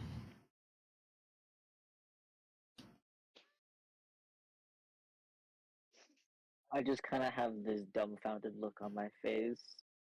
It's so sad that you can't see him, but his head was down. As soon as he said that, he poked his head up and like looked around.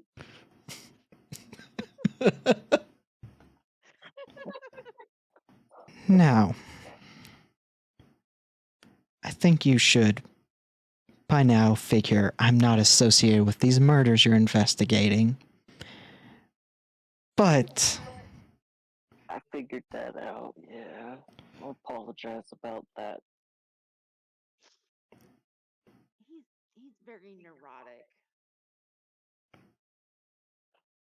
neuroses leads to, well, welcome to the clan.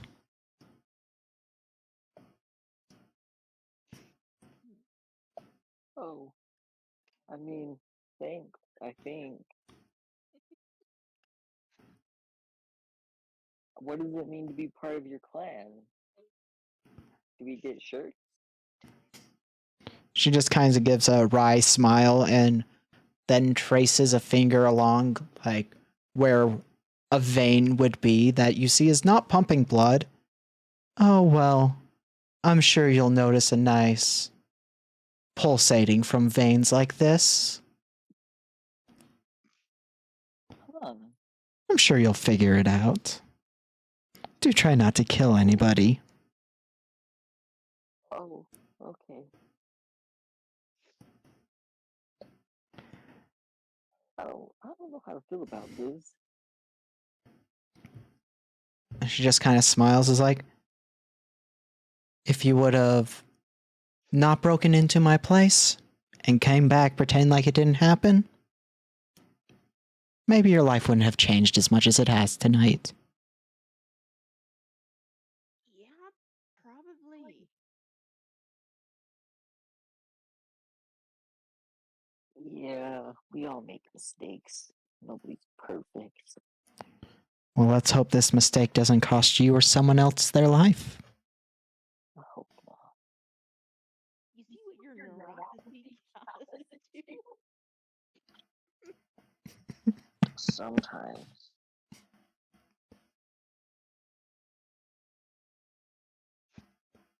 I suggest you figure out that talisman of yours and find this killer you're looking for.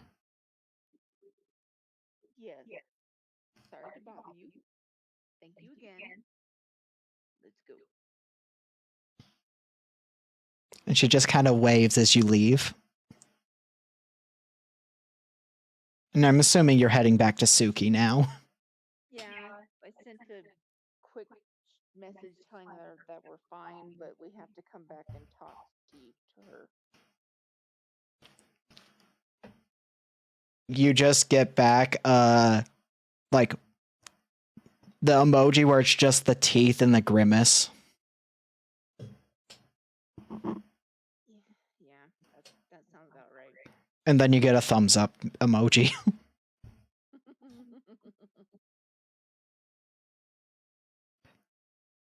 All right. Is there anything in particular during the drive there that you want to do?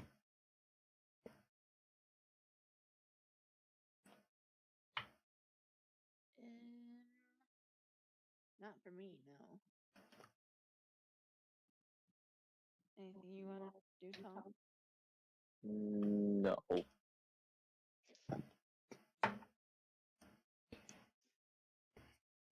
Halloween.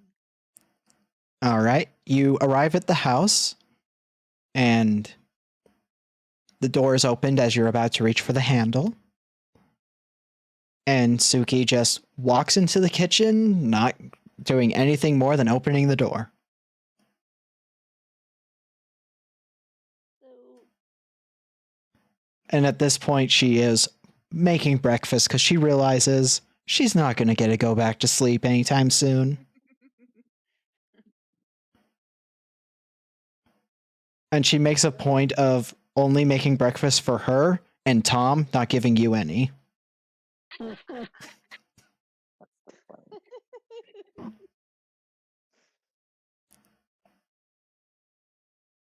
I sit at the counter and place the talisman on the counter.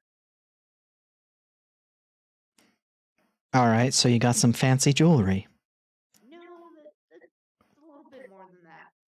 So we went and talked to the lady about how to break the curse. She gave me this talisman and told me to get the blood of a lover to fill to make a bloodstone basically. So I need you to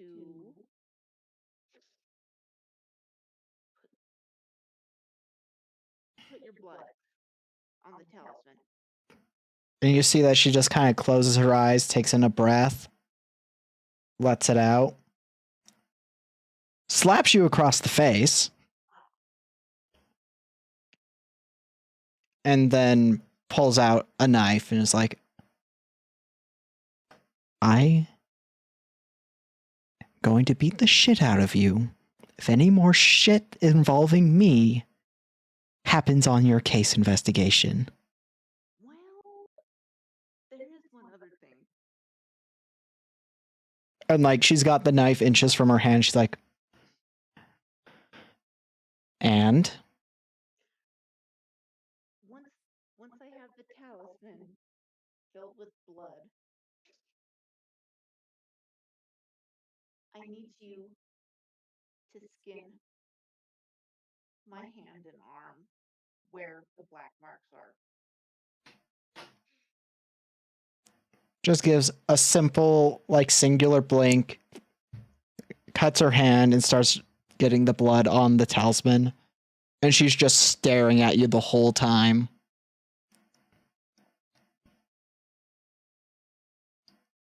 So how's your mother?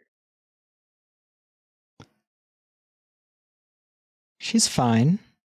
She's still mad. My mother holding a grudge? Never. You're just lucky she's out of town. Yeah, I kind of got that based on the hate mail I've gotten. And like she finishes with the talisman, you see that it has coagulated into the gemstone. And she starts wrapping her hand with some like tape, medical tape, bandages, that's what they're called. Yeah. And then she turns on, she's like put water into a pan, like a, what are those called? She's boiling water. Yeah.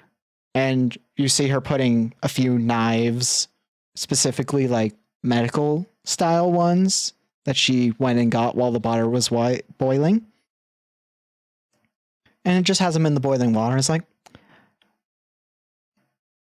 I don't know how you're gonna dole the pain on this one, but you might want to start doing it soon, because I'm not waiting for you. Do you still have whiskey? You check the fridge, and there is like a half bottle of whiskey. This is not enough. Where else is the alcohol? And she just kind of looks at you as she's just kind of waiting. It's like, you know I don't drink. So you kept that in there after all this time, and you never threw it away. And she just kind of stares at you blankly. Well, I had hoped to throw it at you. That's fair. Tom, I have some vodka in the trunk. Can you go get me some? Yeah. Thank you. Yeah, and then I leave and I go out to the trunk and grab her. First, I open the car door. I have to push some stuff around so that I can get to the trunk button. Pull the lever for the trunk. And then I'm digging around in the trunk and there's just trash and clothes. And then I finally find a vodka and it's the Everclear. Oh God. Can set your lungs on fire. Stuff you can sterilize medical equipment with. Bring it back to her. This is some really shitty vodka. Why did you buy a gallon of this shit? Are you an alcoholic? God, the 2 liters you can get at the liquor store. For like $5. Ugh. I have some problems, yes. And we can address those after this whole thing is done. But for now, I should probably get drinking. So Desi starts drinking. Suki is just waiting for the water to start boiling. And it's just kind of watching, and it's just like, wow. Fun times ahead. Well, it was either this or amputate my arm, but I'm not very fond of losing my arm.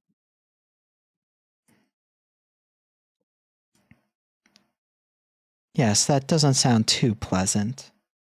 No, especially because it's my shooting hand. And she'll like take the whiskey and just like take a swig and be like, I don't look forward to this. So I don't want to hear anything about that, and sets the bottle back down. I thought you would. You seem to be intent on causing me pain. And she looks at you. Yes. But do you personally want to skin somebody? Okay, yeah. No, I see your point. I'll just zip. Just keep drinking. And she grabs the knife as it has finally started to heat up and holds it against your skin. You feel it's really hot. Holy shit, Suki, wait. I'm not even drunk. Well,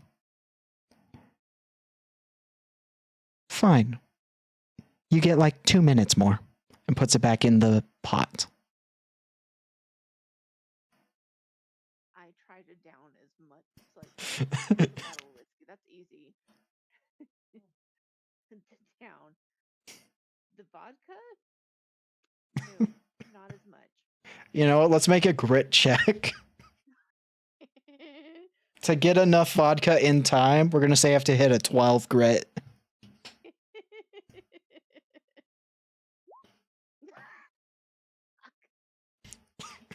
And my adversity. Watch it be worse. I mean, that's a 4, so it's 1 better. And I'm out of adversity, so Well, yes, I don't. congratulations, you have 1 adversary now, and it hurts like a bitch. It takes like basically halfway through getting it all out for the drunkenness to kick in. It gets so bad, she has to shove a wooden spoon in my mouth. Yeah, which she does. And during all of this, Tom, like all of the like bloody stuff, man, that smells so fucking good. Oh man. That's such a sweet smell, like syrup. Why do you smell so good? You know, I think this is part of the bloodlust. Do you still have those rats, Suki? Rats? Who needs rats? And she's like, has the knife still like part of your skin, like peeling part of it off, essentially cutting. It's like stops and just gives you like a blank stare. It's like, what the fuck are you two doing?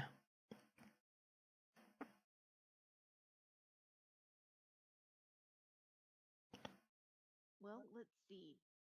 You're skinning my arm. Tom's starting to be affected by bloodlust.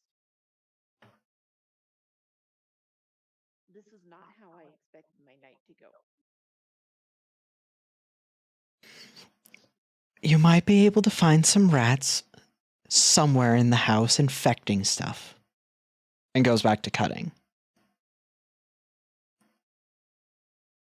Tom, if you want blood, either go outside and find something or eat a rat. I think I just need to step outside for a minute. I don't think I need to be around this. That's probably smart. All right, Tom, you go outside. And as you're outside, you've kind of let the fresh air wash over you and unfortunately get rid of that really nice scent. Mhm.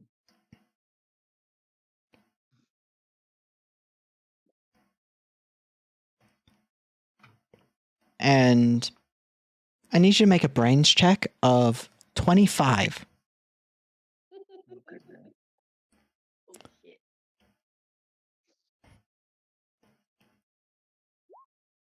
Huh, Oh my god. I'll spend a token. All right. Reroll. Good luck. Well, I tried.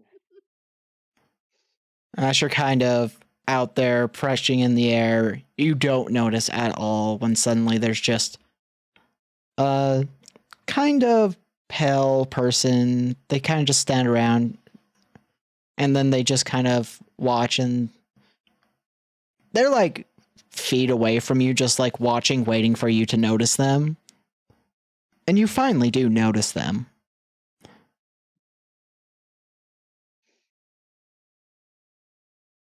I'm just gonna watch them for a second.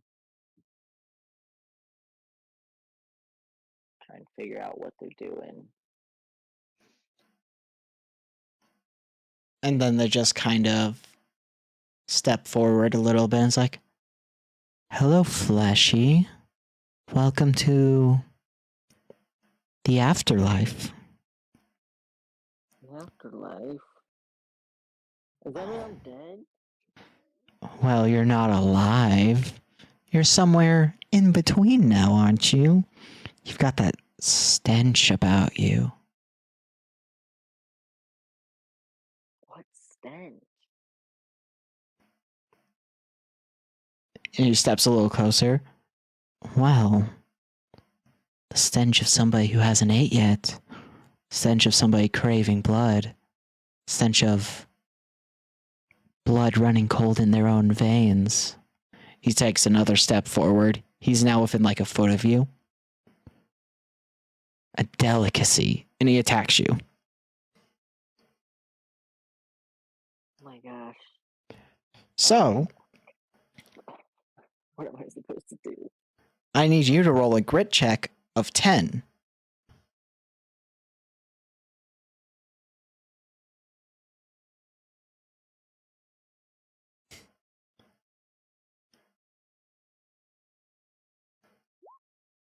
Oh no. So that's a 6. I don't have any adversaries I can spend. All right. And they latch onto you, biting into your neck. What would you like to do? I squirm and try and wriggle my way out from their grasp.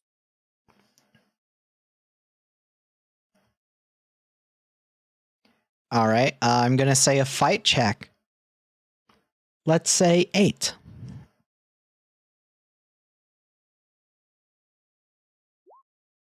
You suck. So that's a 1.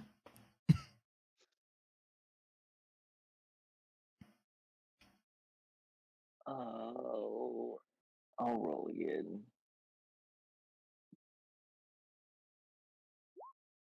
Oh, there we go.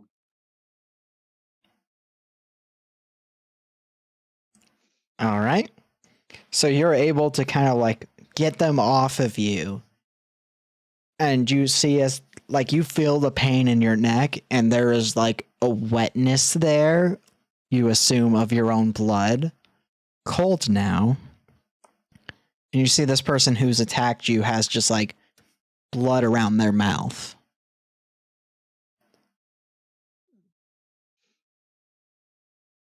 What in the hell are you doing to me?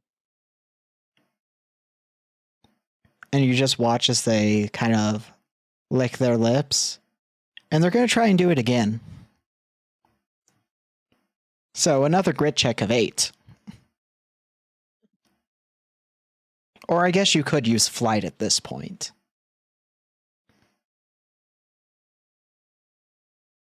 I'm gonna go grit. Let's see what happens.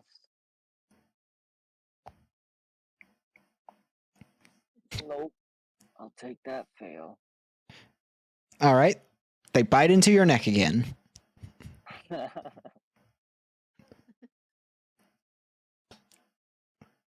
I am going to let them drink my blood. What? Nothing. Are you sure? Oh, I don't know. Yes, I'm sure. I'm gonna let him drink my blood. Yeah, don't you have a gun? No, I have a taser. Taser and a magnifying glass. Yeah. And a little notebook. Well, With really But my boring taser's text. in the car, in my car. I don't carry it on me because I'm not supposed to have it. okay, so I'm just telling you this right now. If Desi fails this next check, you will most likely die. Because he don't fucking die. Desi, I need you to make a brains check of 12. That's his dirty.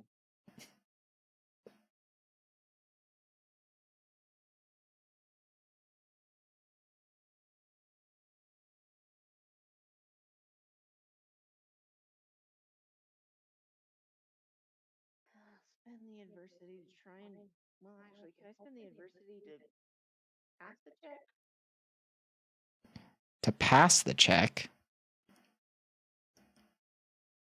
I can't remember. Never mind. Just re-roll. Yeah, you can only reroll or increase by 1. Or in this case, you could increase by 2 because it'd fall under protective, but that's not going to get you to 10. I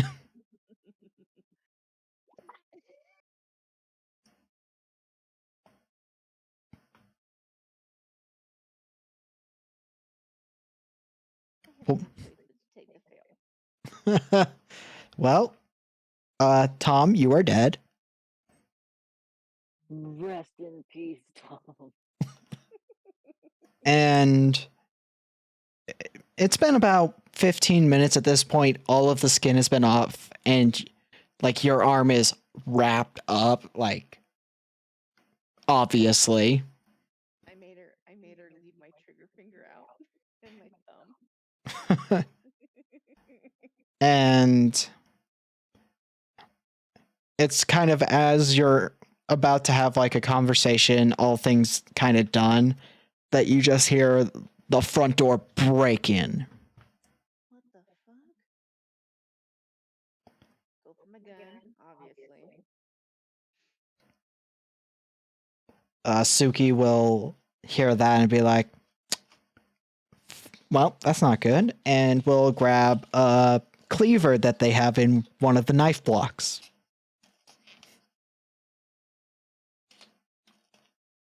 Okay. And you see, like, coming in is this, like, their mouth and, like, going down their chin and neck, blood soaked, like, individual comes in. And they've got, like, bloodshot, crazed eyes. You have no idea where Tom is, but you can make a few connections. You motherfucker. Stand down, or I will shoot. And they're gonna rush you. Oh, So if you're going to shoot, it's going to be a flight check. They're a moving target. We're going to say this is a 14. Okay. Because you're also, your arm has been skinned. Yeah. What the fuck? Just roll 20? So that's a 4. Yeah, I got. Damn, you stupid fucking roll 20.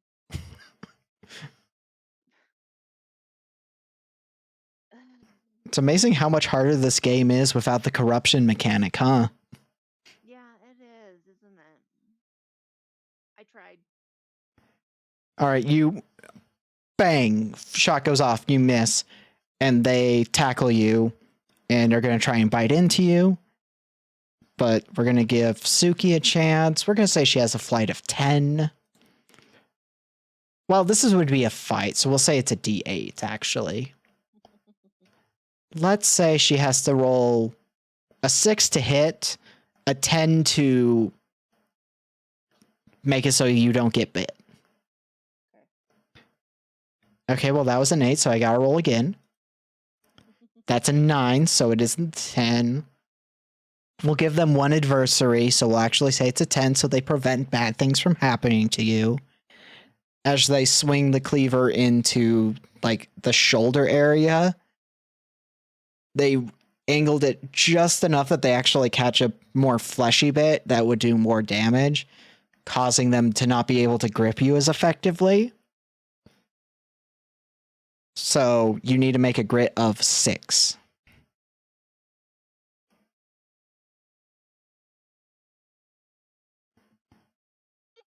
Well, it's a 17.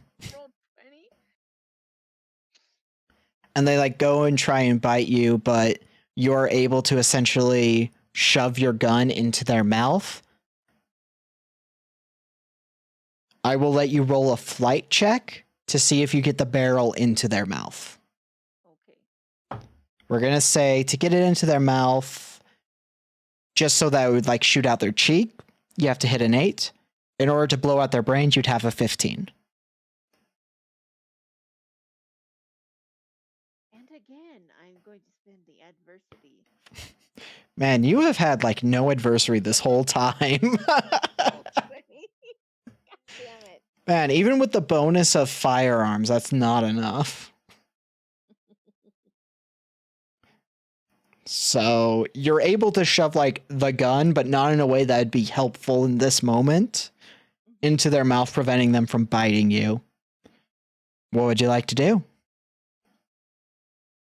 I'm gonna try and headbutt him. All right, give me a fight. We're going to say it's a 6 to successfully headbutt them. If you do 15, you'll do more.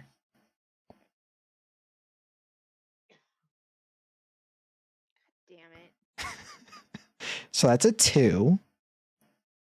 And once again, I'll spend the adversity I just got. Okay.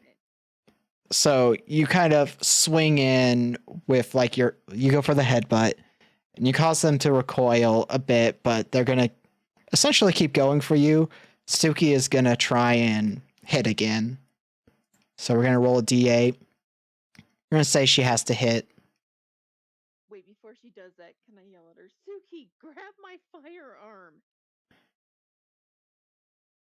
It's in the mouth of this guy. Yeah, that's true. Never mind. Go ahead then. So we're going to say she has to hit a 7. Well, that's a 5, so she fails. She swings trying to hit, but they're able to essentially just like get a scratch from it or like a small cut.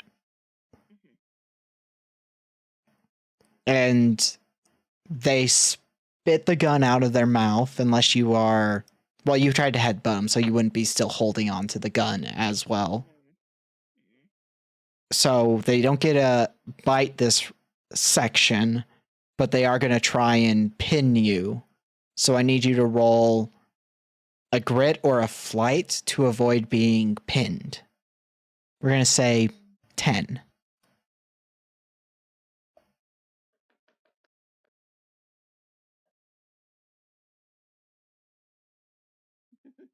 Okay, that's a 15. So you're able to avoid being pinned. What would you like to do? I'm gonna try and shoot the ass wipe. All right, I'm going to say that it's an 18 because you have to pick up the gun and fire.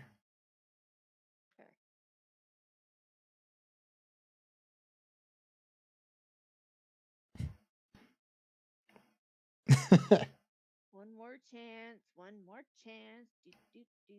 Goddamn piece of shit. Roll 20. Bad. That's a 16. Not enough. No, it's not.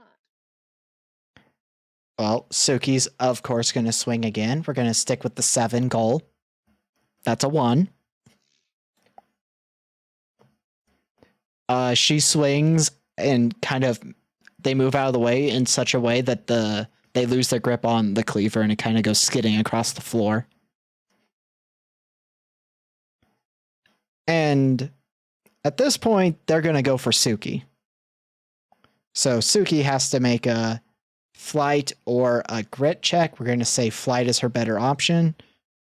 I'm going to say she has to make an 8. Can I try and trip him? Yes. You would have to give up your next action to do so. Because you would be cutting him in initiative, essentially. Yeah. That's. I don't know. What would the check be? Flight? Yeah, well, it'd be fight because at this point you're fighting, and fight would be more avoiding getting hit. That's right. So I'll set the same thing for 8 to succeed. No,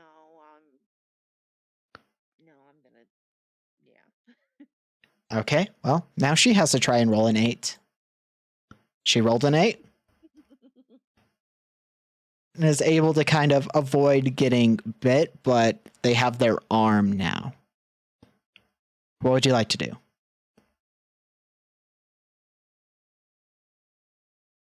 I'm gonna get up off the goddamn floor and try to shoot him again. All right. We're going to knock you back down to... We're going to knock you to a 12, actually, because they're preoccupied.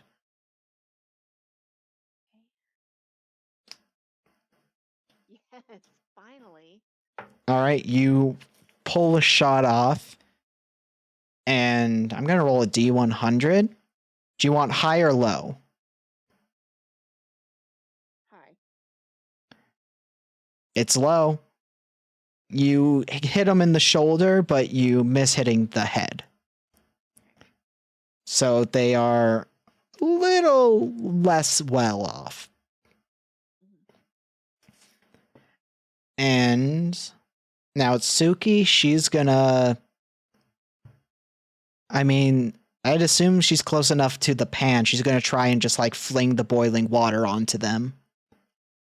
Sounds smart.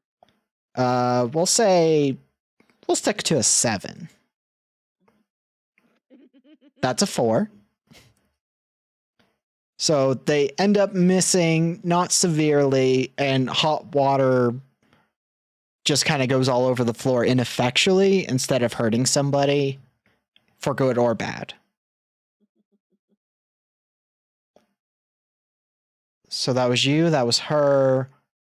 They're going to try and bite again, so Suki's going to roll a flight to avoid. We're going to say 8 again. And Suki lets out a scream as this person rips into their neck with sharp teeth.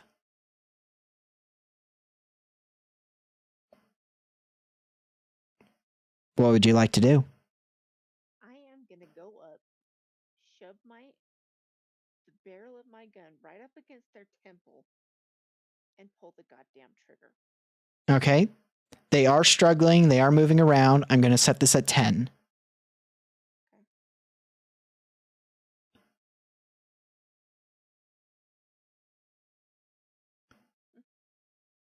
All right. You get it into the temple, angling in a way that it's not going to hurt Suki. And bam. Blood, viscera, and brains just splatter all over the counter that you had been sitting on recently. Well, you tried to sit on and fell on the floor. Failed miserably.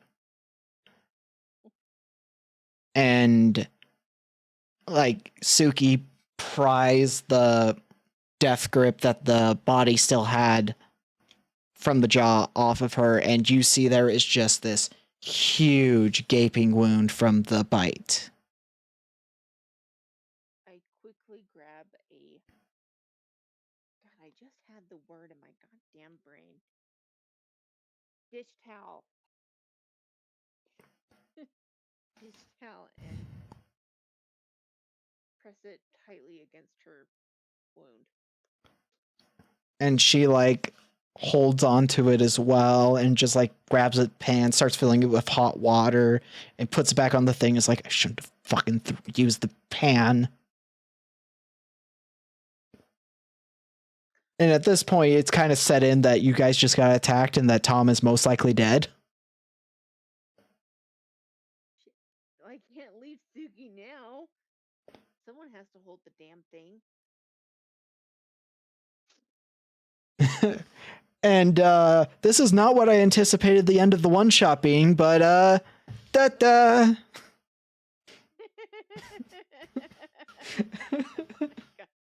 I expected you guys to actually solve the mystery. Well, we aren't kind of notoriously known to fuck things up. Well, maybe we'll try and do another one shot mid-January to resolve what didn't get solved.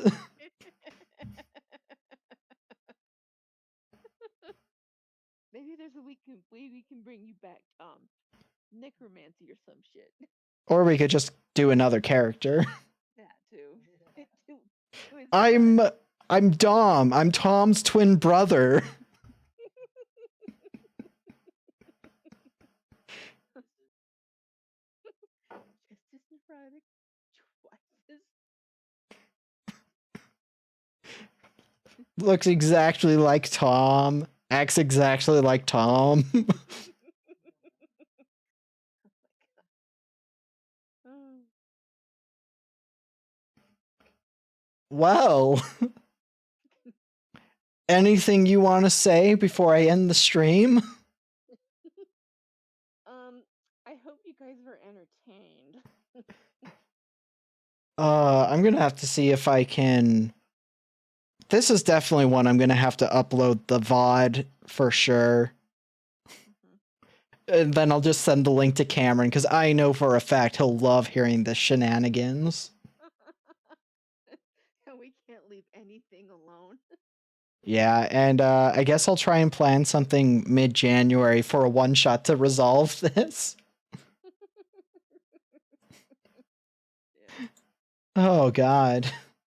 Well, people who are watching the stream, I hope you enjoyed yourself. I'm going to switch over to the chatting screen or the starting soon screen because I don't have my model live. And I'm going to raid us into another channel. I mean, Lily Stration is still live, and she's my go-to raid when my friend Kano Waves is not live. Which is rare that she is live when I stream because she usually does shorter streams and starts at the same time. So, goodbye, everybody. We're going over to Lily's channel. Be cool.